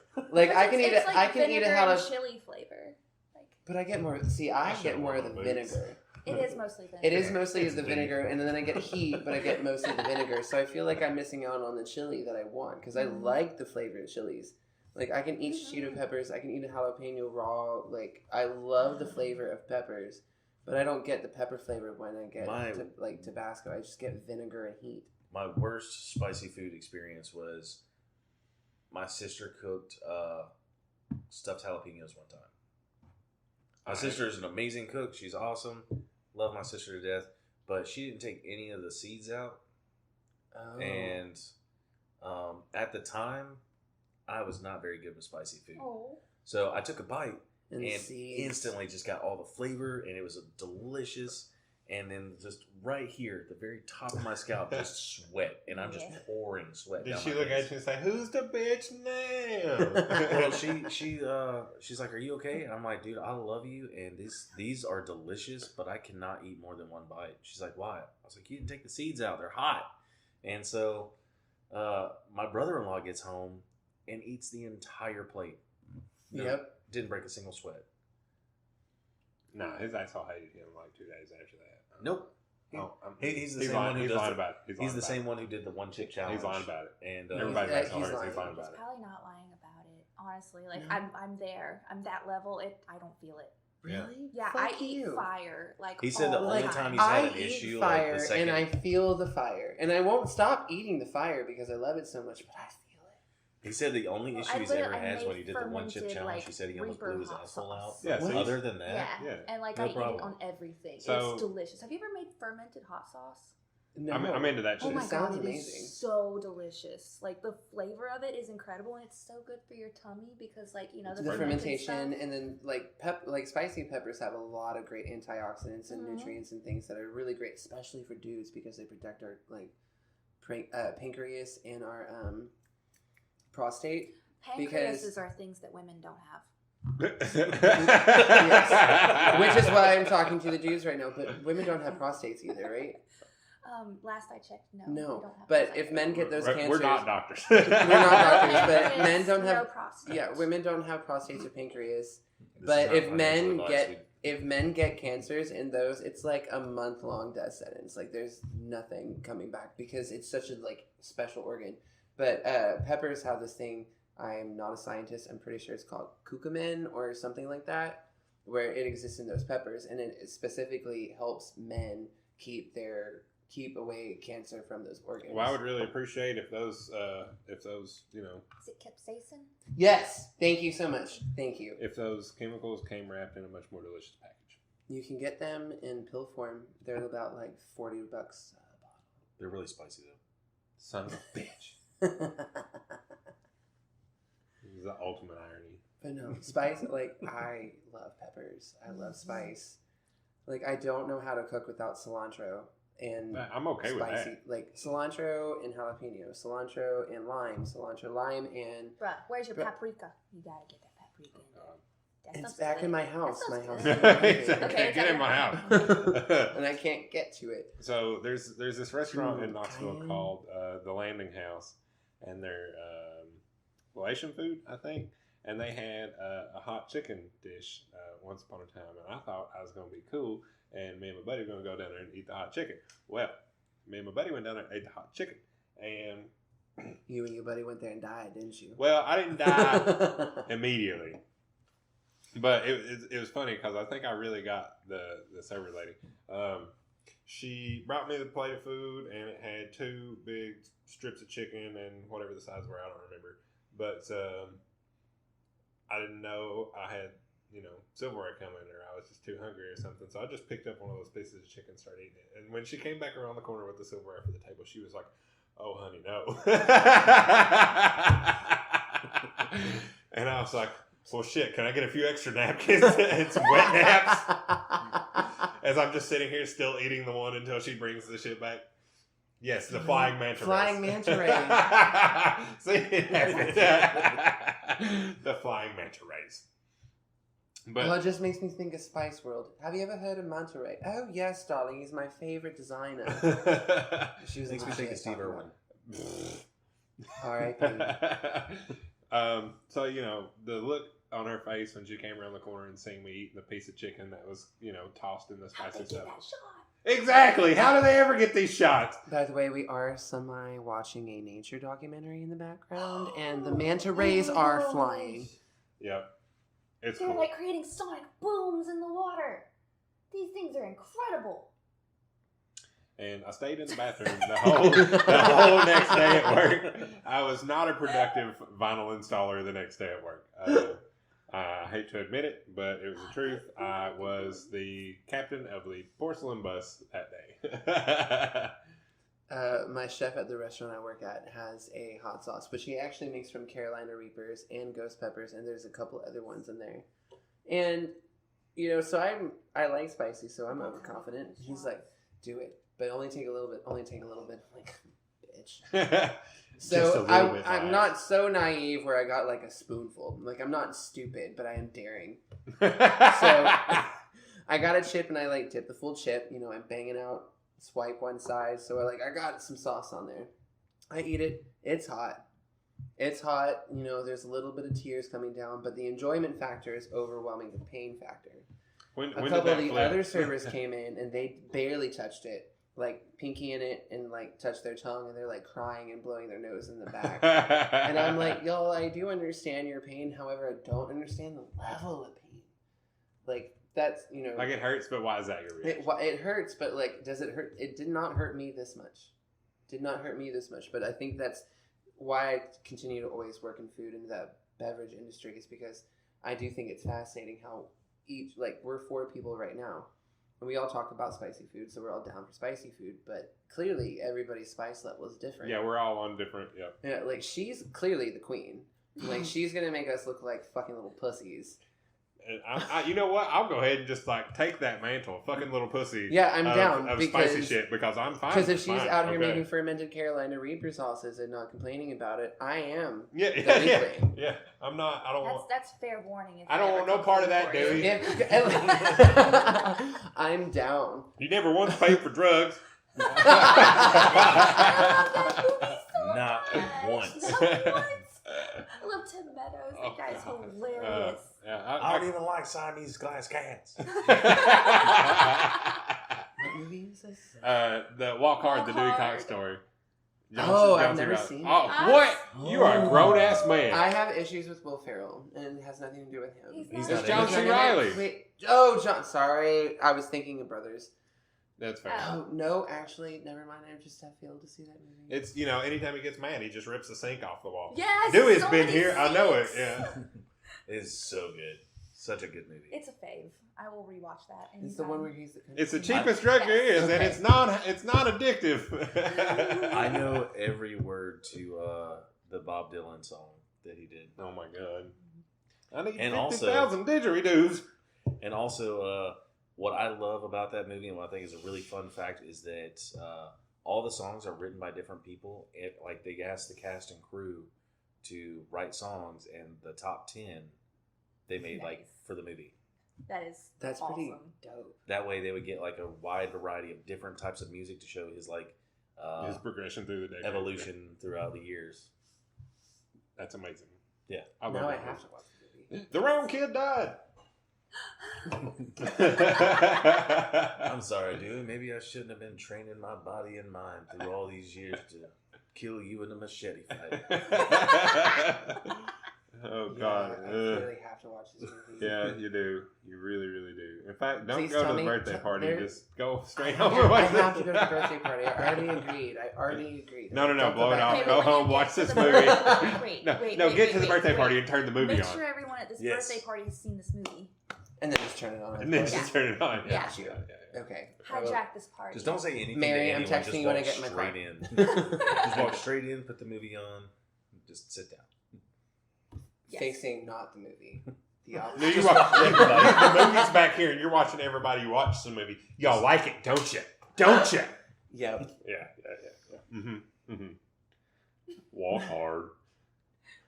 That's American cinema gold out the last 15 years or 20 years or whatever it's been. That movie's been out for I don't know, not too terribly long. Yeah. We also said that about Napoleon Dynamite, and we were very wrong about that. Well, you got to take this whole bit of media with a serious grain of salt, about the size of one of these beer cans. And Yes, you do. I'm- And on that note, I'm breaking the seal, but I shall return. oh no, fake ad read time. Ha ha ha. Come to Nashville, Tennessee. Slightly joke. Waverly, Tennessee, and come see all of our art in the Art Park. There's your ad. Art Park. Us. We're dope. Come see us. Not me peeing. Well, I mean, that's a whole different show. We're not in. You gotta pay a lot more. Yeah, you gotta pay a lot more for that. Because that's self-degradation. Or is it? I don't know. I mean, you don't sound too upset about it. Is it? You No. don't sound too upset about it.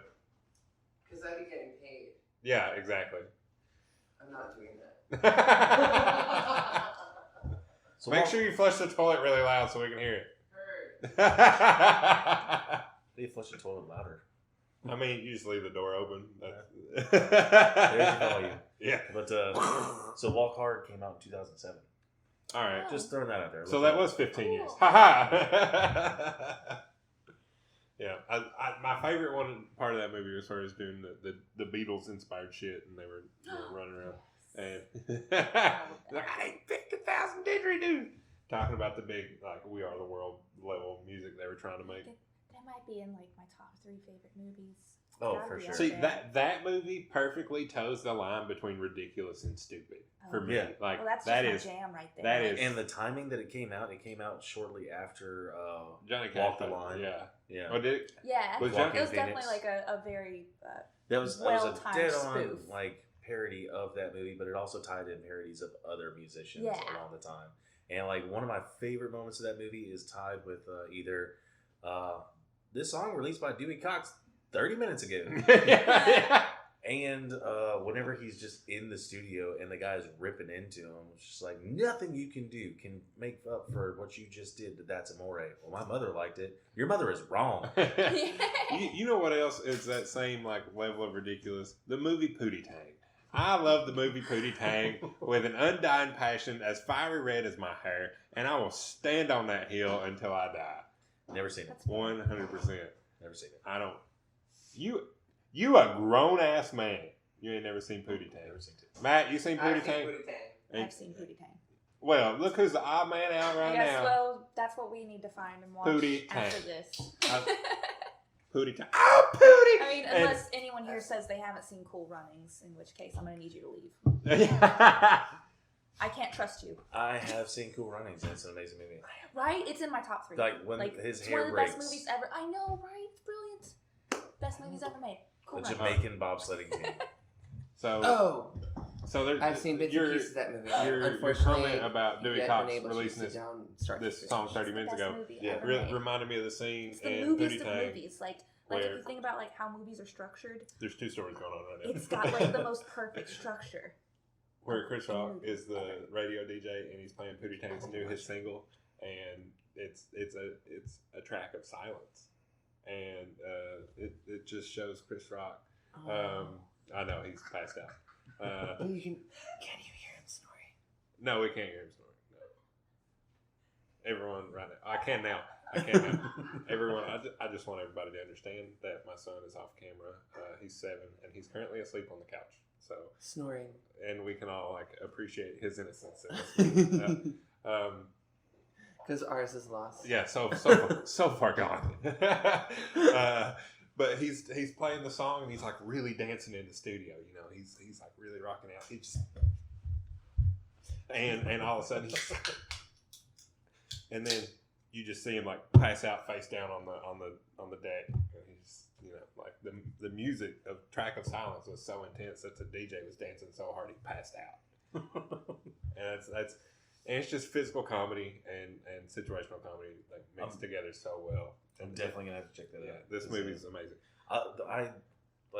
That's why I don't know how this movie got made, but I'm happy it exists. I think that's why I got tied into fan art so quickly when I started doing artwork, because I have a deep love for movies and TV shows. I mean, that when I was a kid, that's what tied all of us together. Like, we would eat dinner and then we would watch a movie or we'd watch a TV show, and it was just like, that's family time. There are bats on the TV right now, by the way. Bats. Yeah. But I really quickly started doing fan art because of my favorite movies, my favorite TV shows, and for me, that just created a sense of nostalgia, which gave me a sense of comfort when I was using art as a form of meditation to kind of piece together parts of my life that were falling apart. Yeah, it's fair. I mean, honestly, a lot of the automotive inspirations I have in my artwork really stem from me growing up in a service center for vehicles. Like I grew up, running around in a garage and like a used car lot, like watching my grandpa sells tires and cars and whatever, and like watching his employees fix these cars. I just grew up somewhere that smelled like sawdust and oil and grease, and that will always be burnt into the back of my mind as something that's cool and comfortable in an environment that I feel good in. So making art inspired by things that are natural to that environment is very comfortable for me. So yeah, I totally get that. I love cars, and I'll always love cars, and cars find their way into my artwork in very abstract ways. But if I tell you after looking at this piece that I'm inspired by 60s and 70s pinstriping from automotive arenas, then you would be like, oh yeah, shit, yeah, look at that, that's blah blah blah, instantly it would make sense. But if you take it from that context and I don't tell you that, it's just a bunch of pretty lines. Yeah. But which is your first thought is that's a really cool geometric painting. Yeah, which is still equally aesthetically pleasing in that wins. So it's fine. Like, I have no issues with that. None at all. Right, Kat? Yeah. Exactly. Excuse me, too. Well, y'all are just terrible. We are such That's bad influences. Just But I think terrible. that tracks.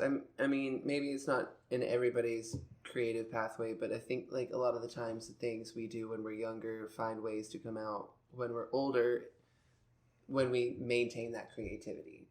Because, I drew a lot as a kid, kind of what you were talking about, but they were all like mythical, like mermaids and shit. So I think when I look at my artwork now, it's very much of that. I talked about it earlier, the lights. That first time I went out to a nightclub and danced. Because I've always been a dancer. I've always danced. But the first time I wasn't dancing because I was in a ballet class. The first time I wasn't dancing when I was having a show to perform. The first time I didn't have somebody yelling about whether my foot was in the right place. I got to go out to... You're just out having fun. Just out dancing and letting complete go of everything. And those lights.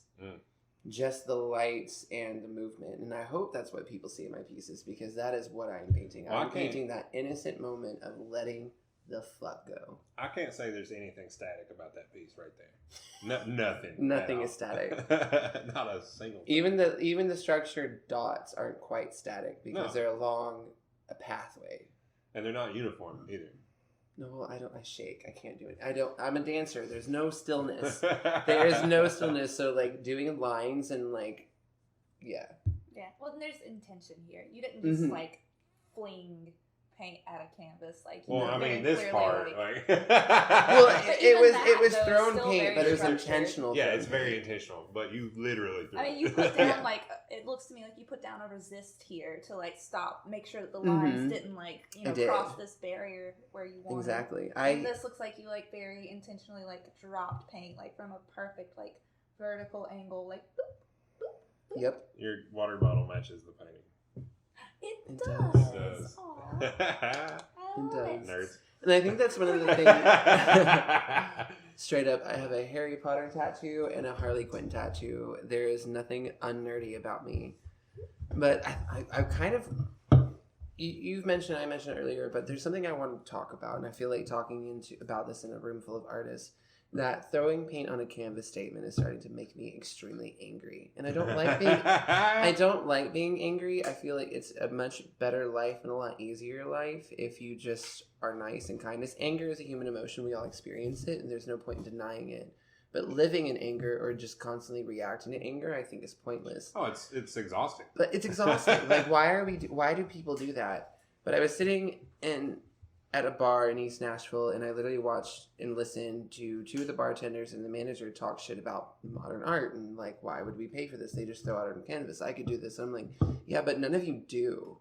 And if any of you did, you'd actually understand that you saw an Instagram video of somebody who charges $10,000 for an art piece, and it looks like they just threw paint around.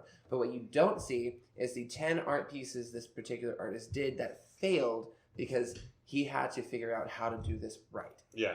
Which was what you were talking about earlier. The skills that we learn, that's what you're paying for. I don't just throw paint on a canvas. It might seem that way. It's because I've done fucked up 8 different canvases throwing the paint. So now I've learned how to control my wrist. Now I know what angle to come at. Now I know how to understand the wind. So I don't know. You're an abstract painter. I'm an abstract painter. You all do character work, but you do abstract things. Nobody just throws paint at a canvas. No. Because if you looked at a piece where somebody just threw paint at a canvas, you would know. Yeah. I literally have thrown paint at a canvas. I mean, And you knew. I mean, we all do. You knew. And We like, all do. It's my second painting, and it's one of my absolute favorite pieces. Sometimes, I even You can- flick paint at a canvas. You could probably look at it and tell like the trajectory of my wrist as I was just.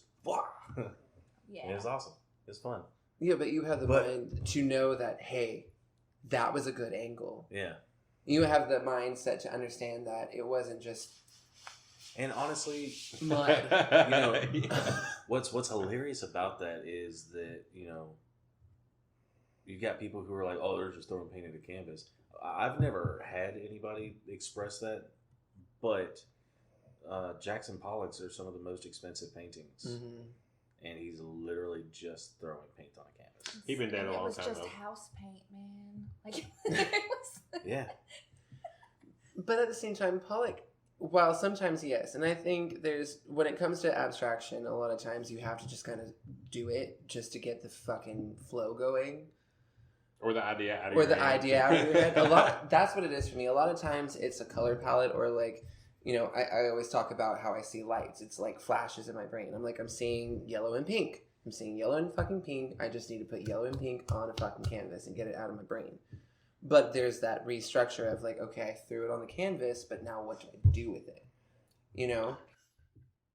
And it's like even Jackson Pollock had moments where he would like take paint and he'd like let it drip off the brush and then drip it on the canvas. So it's like there's intent behind it. There's thought process behind it. Yes, technically the action is me throwing paint on a canvas, but my brain is doing far more. And there is an intention. Or if I threw paint on a canvas, let me take a step back and realize that's dope. And let me either expand on it or not expand on it. Because if I expand on it, then we're losing that, what's the term I'm looking for? That the freeness, the organic creation that comes from being a human. And also one of the things like I wanted to talk about with other artists is like the AI art. Lay it out there, House, what you got to say. Before you lead into that, I do want to just throw out there, you mentioned the yellow painting. You did a yellow and black one a while back. I love that piece. Thank you. That's an amazing piece. Was it one of my circles? Mm-hmm. Oh yeah, it's Yeah. in my car right now. Yeah. You did say you had an art show in your car, so yeah. I have 2 archers in my car right now, living out of an Airbnb. But the AI art thing, I actually, I read an article where there's a series of different artists who are suing different companies that do the AI generated art because they are taking well-established artists, living and old, and their AI is basing its art references off of their artwork. So you can see similarities of their art. Not cool. That's the same shit we do. It is, but we are humans creating. It's not somebody doing it on purpose. But let's say that I painted something. It's a weird kind of thing. It's a very gray area. But we're not like a company making money off of it either. Exactly. Yeah, so I mean, I see the frustration and the anger because you're looking at a computer doing something that you've been training yourself to do. But at the same time, you know, I have done paintings similar to other people to practice. I've copied straight paintings. Well, I mean, to practice. That one statement, steal like an artist. Yeah, I mean, I've inspiration never... is inspiration, as long as you're not copying.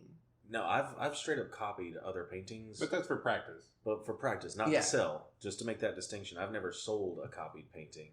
But I'm not going to say every artist, but there are a lot of artists who will take someone else's painting and recreate it to teach themselves something. Yeah. But that's different from an AI taking that art reference and creating something to be sold. Well, on the flip side of this, like, the human experience gets distilled into every further action and decision that we make every day. So, you know, you trying to separate your creative inspirations from the thing that end up on canvas, like by filtering your life experience out, is ridiculous. Like that's never going to happen due to the nature of us as human beings. So you can't blame somebody engineering a thing and then model it after one of the most natural things that people do. Mm-hmm. Like if you're writing a program to show something how to think, you're not going to make it think like something totally different than what you are innately familiar with. And see, like I said, I see both sides of the coin. I see why people are frustrated about it, and I see why, you know, the AI companies are justified. Why are people so frustrated about it? But the only people I feel attacked. I mean, I don't see it as a direct competition with artists. I see it as a completely separate, like, entity and thing. I think my fear is the people who... I don't see it as competition, because I think art, when you create art, it's always going to have that human touch and it will feel different. Well, yeah, I mean, you can look at an AI-generated image and tell that it's AI art. Yes. Like, it's kind of obvious. What fears me and what frustrates me is the sheer fascination of AI art, and having AI art be the new thing take away from the people creating art. But what that's about the what people who, I'm like, wrote about. the programs and, like... Because that is a form of art. And it's actually really hard to get something good out of the AI. And that's where that gray to, zone comes from. Because I don't want to disrespect it, but also I don't want people to take away from what we do. I don't think it's like AI is not doing this. AI is definitely not doing this. No, not at all. Tell an AI to make a punk turkey. You're not gonna get one of my cartoons. Well, I'll do that shit right now. Hang on, I'll do it right now. I've tried it. It's hilarious. But again, my worry. All I got were like these like really weird like abstractions. If I can log into my Discord. But again, my worry isn't that the AI. I know AI can't do what you do because only you can do what you can do. What my worry is that the person will disregard what you're doing just for the fact that an AI created something. But that gets back to the person who created the AI. So it's this AI weird. Is not as funny as the two frustrations are, for one, from well-known, well-established artists, like one of the prominent artists who creates the D&D artwork for the D&D books. Mm-hmm. But they're well-known, so they're getting frustrated because it's kind of cutting into some of their profits somehow. I don't know how. But the second frustration from them is that there was no consent given. Like. Well, they weren't asked. They weren't asked if their artwork could be referenced in this program. Was there? That would be the polite thing to do. But it's not. You're not legally required to exactly because it's public domain. Yeah. I was about to say when it enters public domain. Yeah. Bitch, it's for the people. So I mean, like, I think about myself. I think about, you know, what if I overnight became a success and like one of my YouTube videos or TikToks or paintings became wildly successful and suddenly, you know, I could afford a lot of things. A lot of food. And then all of a sudden, my artwork is put into an AI generator, and someone is creating artwork like my artwork. one of my first thoughts is, well, that I can see how that's frustrating. But my second thought is that not only going to drive people towards my artwork more because it's kind of pushing my art aesthetic and style into a mainstream. I've never had the issue of my art being like stylistically compared or grouped with other things that look like my work, because I like things that look like my work. That's why my work looks like my work. You know, if you were to put this in a same like 3x3 grid of pictures of pinstriped whatevers, then you would see that there are distinct similarities and distinct differences, but the style and the aesthetic is still very similar. So I don't really have an issue with being directly compared to similar things, because I like all the things that this could be compared to. You know, I can't name right now a thing that looks like this that I just absolutely despise. You know, I just cannot. So I think my big takeaway from the whole AI conversation is, on one hand, as an artist, I look at it and I can see how frustrating it is that, well, this was just created by a computer.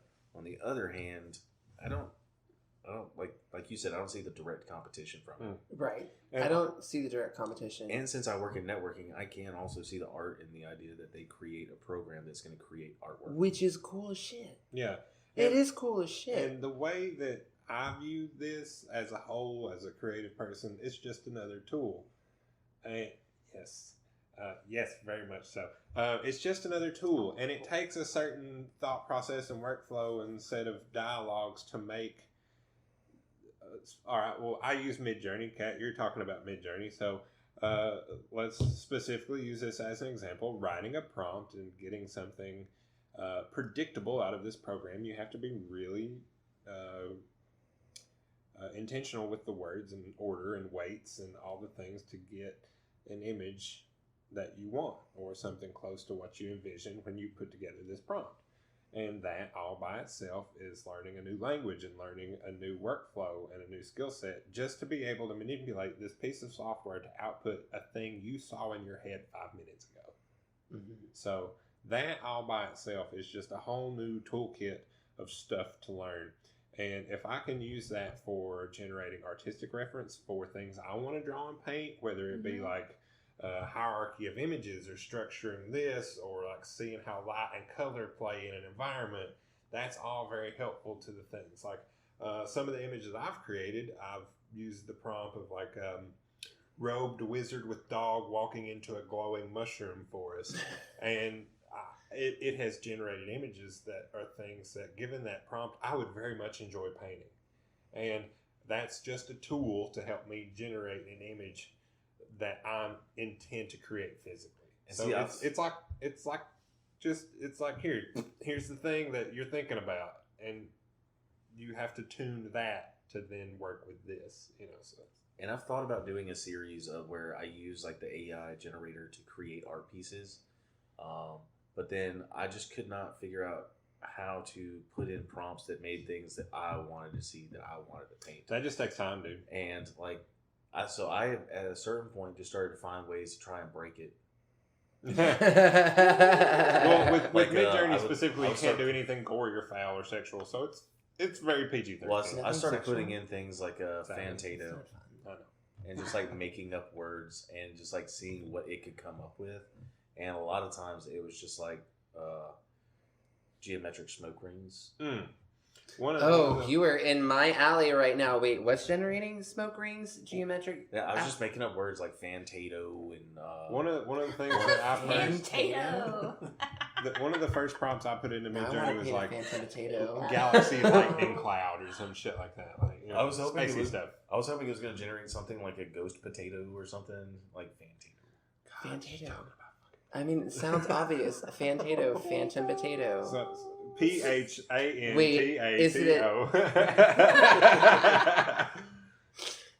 But was he fried before death? Possibly fried to death. Ooh. Now we're creating backstory. See. This is my friends are going to listen to this and they're like, "Damn it, Thomas, we told you to be painting fucking potatoes. I told you, be painting potatoes." Because ever since that one guy that farmer took a picture of that potato and it sold for $1 million, my friends have always been like, potatoes. Do potatoes. And I'm just like, no, fuck you guys. I hate you. And they're my best friends and I love them. But they What always farm? tell. There was a farmer who took photos. Yeah, there was a potato farmer somewhere in the Midwest that took a picture of his potato, and I guess him and his rich buddy got drunk because his rich buddy was just like, "I'll give you $1 million for that," and then that set the precedent for $1 million photo of a potato. So he's a farmer who had a millionaire as a friend. I guess so, but you got to realize who had enough money to just pay for his potato. I don't know, but and now there's an art precedent. See, no, I'm for AI. Fuck humans. We've convinced him. I need a digital potato right now. Potato. I think I almost enjoyed the narrative that he was taunted into buying the painting. It's like, you know what? You ain't got enough balls to buy the damn painting, do you? Yeah, all right. So let me not speak out of the side of my neck here, because I mean, that's a fun narrative to follow. It's just like they get drunk one night and it's just like, you know what? I bet you ain't even got enough money. You say you're a millionaire, but you ain't. Yeah. You want to bet?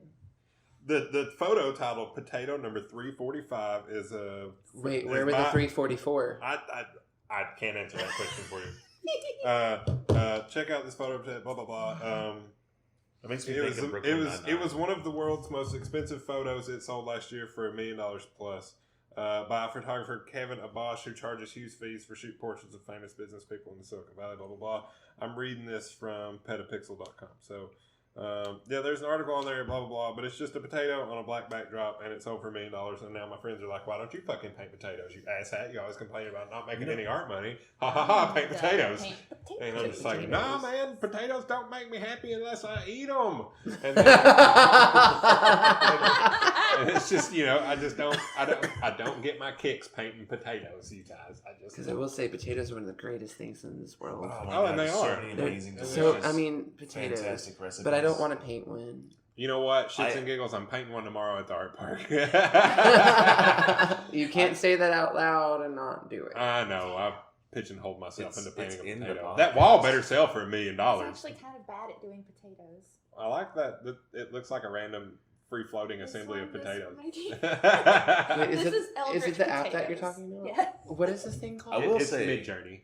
Midjourney, spelled one word the way. Yeah, one word like it sounds. Mid and then journey. I will say that after seeing that potato that sold for $1 million, it would be fantastic to just get a black canvas, do like a quick swipe of brown paint to create the potato. The illusion of a potato. And then just title and it see what happens. $1 million potato. Just title it $1 million Spud. Ooh, Spud. Not so Spud. I've got this along these real spacey. Along these lines, I've got a real good one. I wanted, and this is like real life shit for me right now too. So to bring this back to a little more seriousness, but being super punny about it, I want to paint a painting called Down Payment and charge like $25,000 for it. It's just me daydreaming about home ownership. Like I want a painting that is gonna afford me. I know. Yeah, I want a painting of myself that affords me a down payment. If you get that in the right place, that would probably sell because it is super meta. It's meta, it's thought. Art galleries are meant to cause social discourse. Well, then they're not. They need to show this shit then. They need to show all of our shit. By the way, they need to show all of our shit. Guggenheim, call us. So it's one of those things at the same time where it's just like, oh yeah, this is silly. But this is like me being a straight up bitch back to society. So I'm overpricing everything by a lot. Because you know what? Somebody is either going to really like this or really hate it. And I want that person's money. And sometimes you got to charge enough money to grab attention.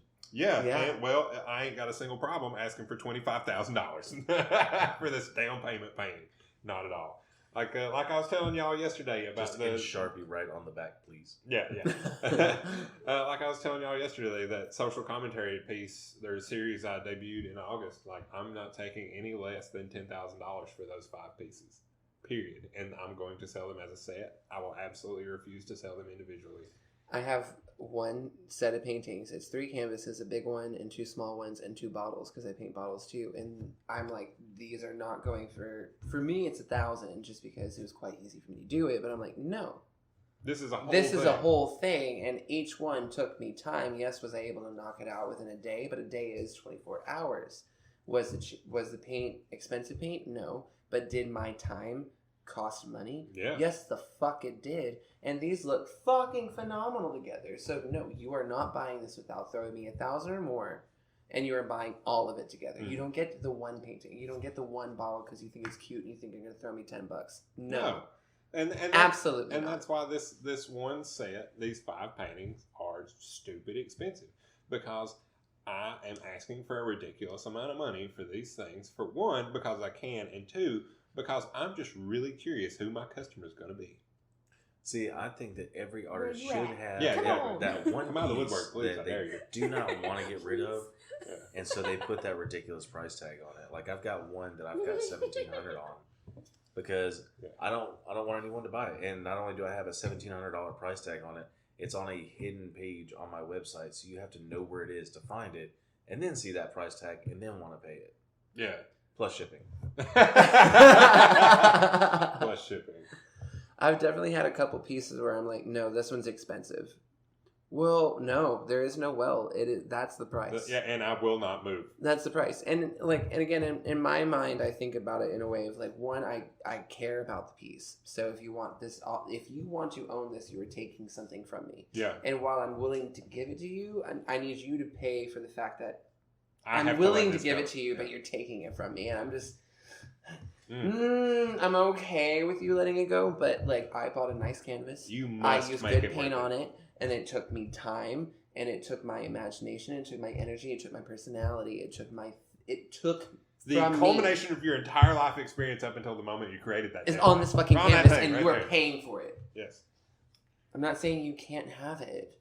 You just got to make it worth my time. You just got to make it worth my time, because if it wasn't worth the days and the amount of energy I put into it, no. Absolutely not. Now, if you're willing to drop that money, here you go, bitch. Right? Yeah. I will make sure you end up with this. It's just how it is. Like, pay the money, get the thing. I did just recently give art away. Well, I feel like we all have both the extremities, like the things that I'm willing to give to somebody and the things I'm like I'm not willing to give. Yeah, but generally the people we just give it away to are not just regular old anybody. Yeah, no, family, not true anybody. Friends. I mean, I've done pieces for like birthdays and pieces for special family members, but recently I did have somebody at my table who I do spray paint cans. Anytime I get empty cans, I paint them. A lot of people do that, and this kid was staring at my cans for a long time. Man, don't say that like it's dirty. Come on.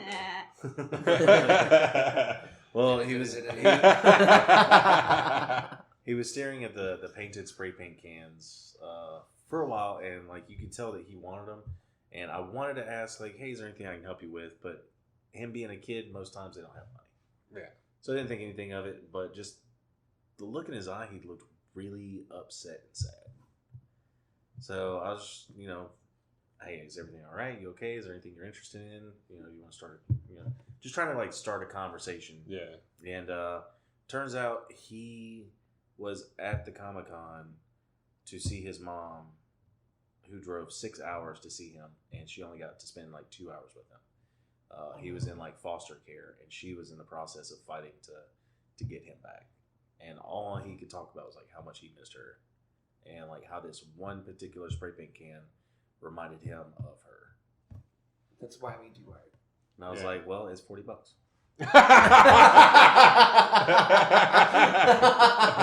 Yeah, kid.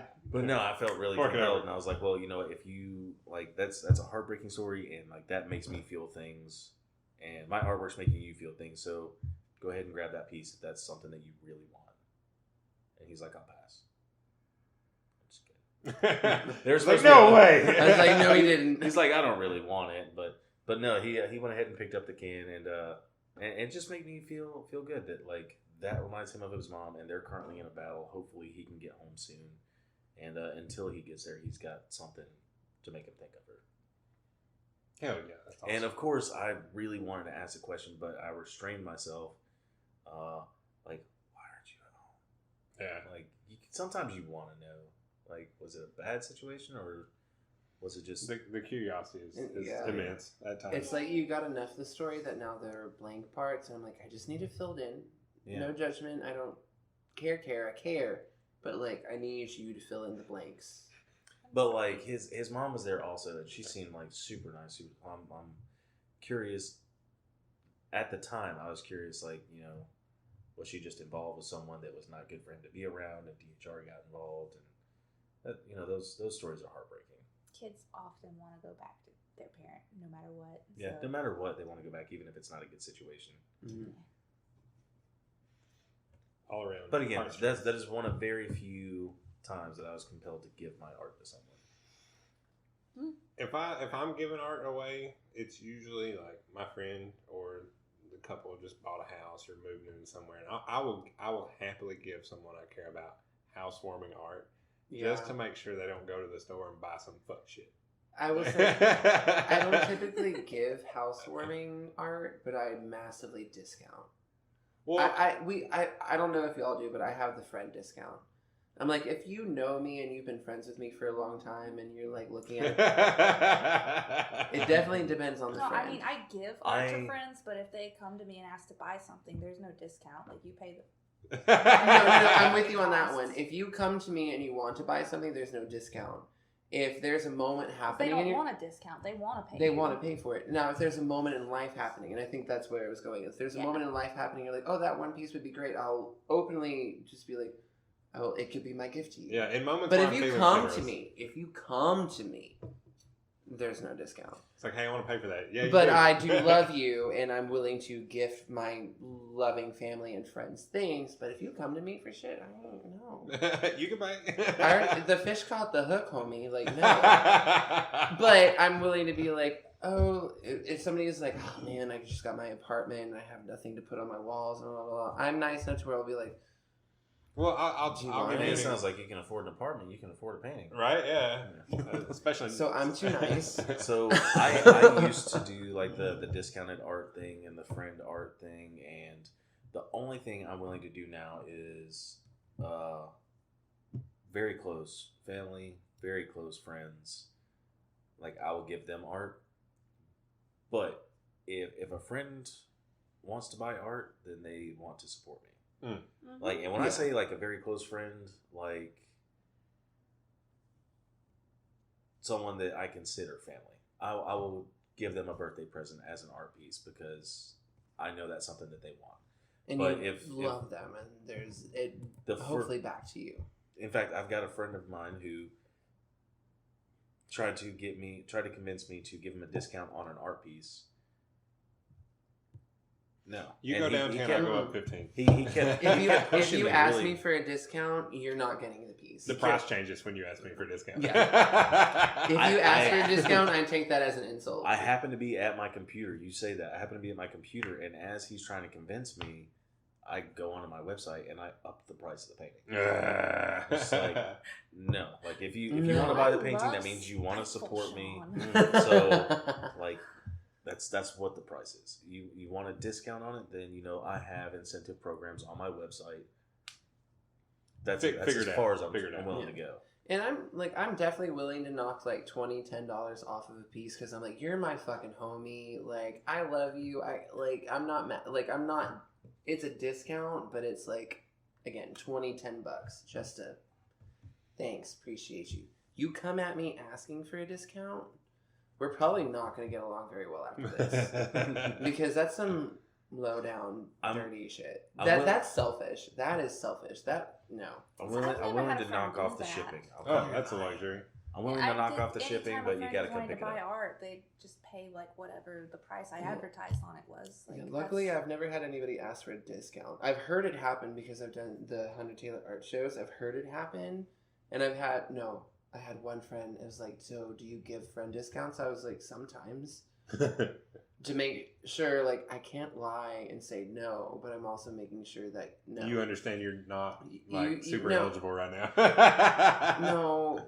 And I've had friends come to an art show, be like, that's dope, and they've bought one piece, and they're like, I kind of want that one too. I'm like, you bought one, you're cool.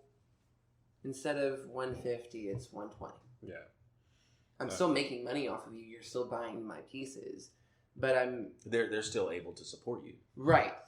But I'm also like throwing you the bone where I'm like, we work at the same place, homie. I know your income. You're still giving me more income than I have than you because you're giving me that 120 instead of the 150. But at the same time, you're still paying, and it's just you. If it was Joe Schmo off the fucking street, I wouldn't do it. And also, you didn't ask for a discount, so I respect you. Yeah, a little bit more. Like, nobody. Oh, if anybody ever asked for a discount, no. Even in my own food industries, like, can you just give me like a little extra wine in my glass? No. I love. Did you pay for that? No. I do a lot of Comic-Cons and I do a lot of vendor events like that. And on Sundays, it's always on Sundays, someone will come up and ask, do you do vendor discounts? Like that you sell like to other vendors? To another vendor? Like another vendor comes up and they're like, hey, do you do vendor discounts? And I've never been asked that question. Yeah, that's weird. My immediate response is no. Yeah, I wouldn't. Like I will do vendor trades. Yeah, trades is different. I will trade of equal value. If I come over to your booth and I see something that I really like, and you come to mine and you see something you really like, and we decide. So, for instance, I have a backpack that has a LED screen on it, and I programmed it to display my logo. When I'm at a show, I put it up, and people can see it's my logo. And fancy. Dope. It's nice. It's cool. So I traded a series of prints for them. But I've had people come up and ask for like vendor discounts, and they're like, "Oh, we usually do 50%." I'm like, "That's nice for you." Why? I do full price. Why would anybody do 50% vendor discount? I mean, I understand community. It must be like a really high return investment on item, but still, I do no vendor discounts. No. I do vendor trades. But I'll trade all day before I'll give anybody a discount. Yeah, I would much rather barter with anybody than tell you I'm knocking $20. I mean, it's not like my art is super expensive as it is. I'm not asking $75 for an 8x10 print. It's a $15 print. Yeah. Like that, I mean and that's fair. Like I wouldn't want to pay you $8 for a $15 print either. Like that's against the whole. Like I will happily trade you, but I'm not gonna come over and be like, hey, we're both doing this thing at this place. How about a discount? Like it just feels so dumb. It is. It's disrespectful. It's like if I'm set up here and you're set up here, we both know exactly what it took to get here. So why would you try to cheat me out of half of the shit I'm trying to do right now with this one item? Like, that's almost on the level of another vendor coming up and saying, "Hey, we do vendor discounts." And that you think I want your shit? I didn't come here planning to buy your things. Yeah, I came here planning to sell all of mine. Now, people do that too. Mm-hmm. Yeah, the difference being if I get into the Nashville Comic-Con and you get in and we see each other. If you came up to me, that's different. You and I know each other, and you're like, "Hey, I'll give you a discount because we know each other." But to have a complete stranger vendor walk over and just like, "Hey, I've never met you before. Do you do discounts, or I'll give you a discount?" No. There's always an etiquette. Because, I was the one who was like, oh, I give friend discounts, but, to you. No, to you, I give friend discounts. That doesn't mean any Joe Schmo I met at a fucking bar gets $20 taken off a fucking painting, $30 off a painting. No, you. You as somebody I truly fucking care about. Now, at these I shows, will take money off because I love you. At these shows, in my mind, the etiquette being, if I go to your table and you see my vendor badge and you're just like, hey, I see you're a vendor, I'll give you 10% off. Cool, but I didn't ask for that. Cool, I'll take it. I didn't ask for it. I'm not offering. But and then, and then if I'm feeling generous and I see another vendor, I'm like, hey, I will offer this discount rather than asking for it or coming up to another vendor and saying, hey, I'm going to give you a discount. I need you to come shop my table. That being the difference. Like, how bad are you trying to make a sale if you're telling somebody you need them to come shop at your table? It takes the... Well, I mean, they're not literally saying, hey, come shop my table. But that's what it feels like when I walk up to your table and say, I'll give you a discount. Audacity? No. Well, no, it inserts audacity. It inserts audacity, but it takes away...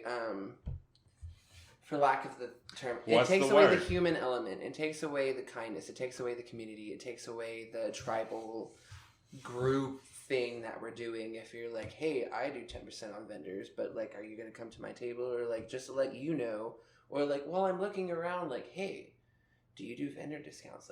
That kind of sours. Solicitous. There we go. That wasn't the word I was thinking about, but it hits the nail on the fucking head. It's solicitous. No.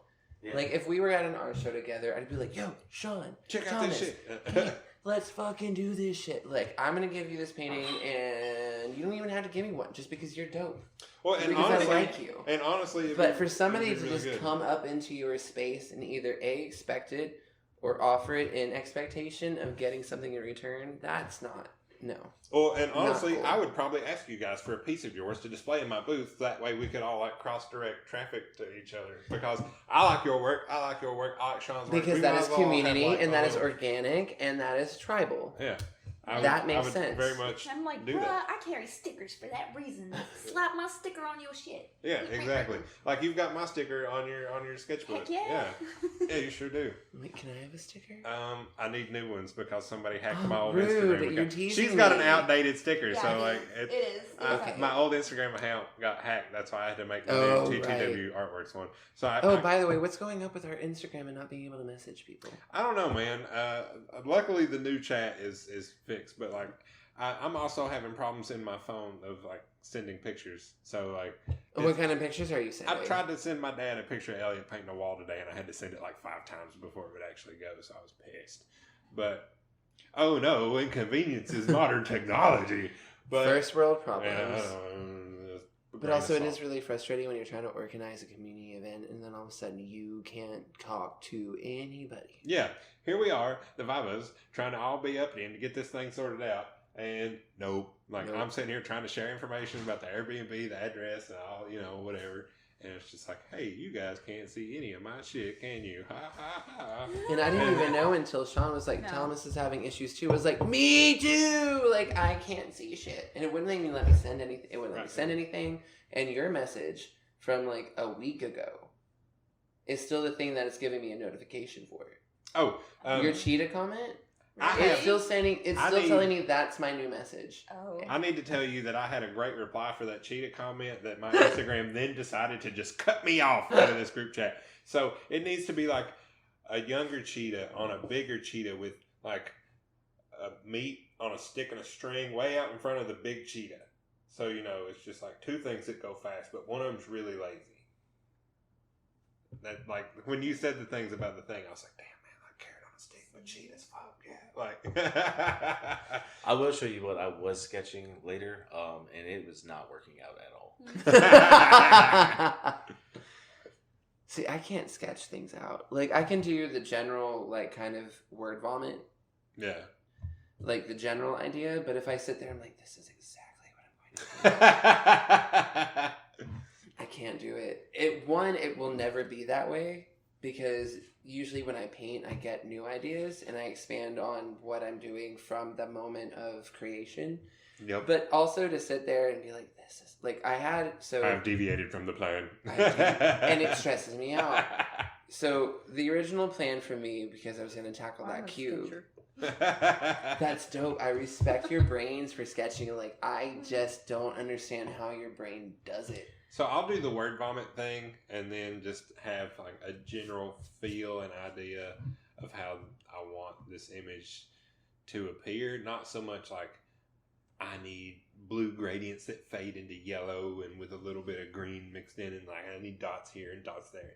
So it's more of a much more loose abstract word list of adjectives or themes for an idea of this than anything like hardcore, like walk through step-by-step instructions of how I want to piece this together. But if I'm thinking about like step-by-step instructions, it's because I've already got the word vomit part figured out, and I feel it needs more thought. Yeah, I'm so sorry. Turtles. That's a turtle sliding down a sandhill, and he was going so fast. Yeah, love it. Turtles on speed. Turtles are a hell of a drug. I saw that turtle like sliding down a giant mountain of white powder. Yeah, you did. That nar. Yeah, that. That's the sound it was making. Yeah, that. Yeah. I mean, we gotta save some straws for these guys. Yes.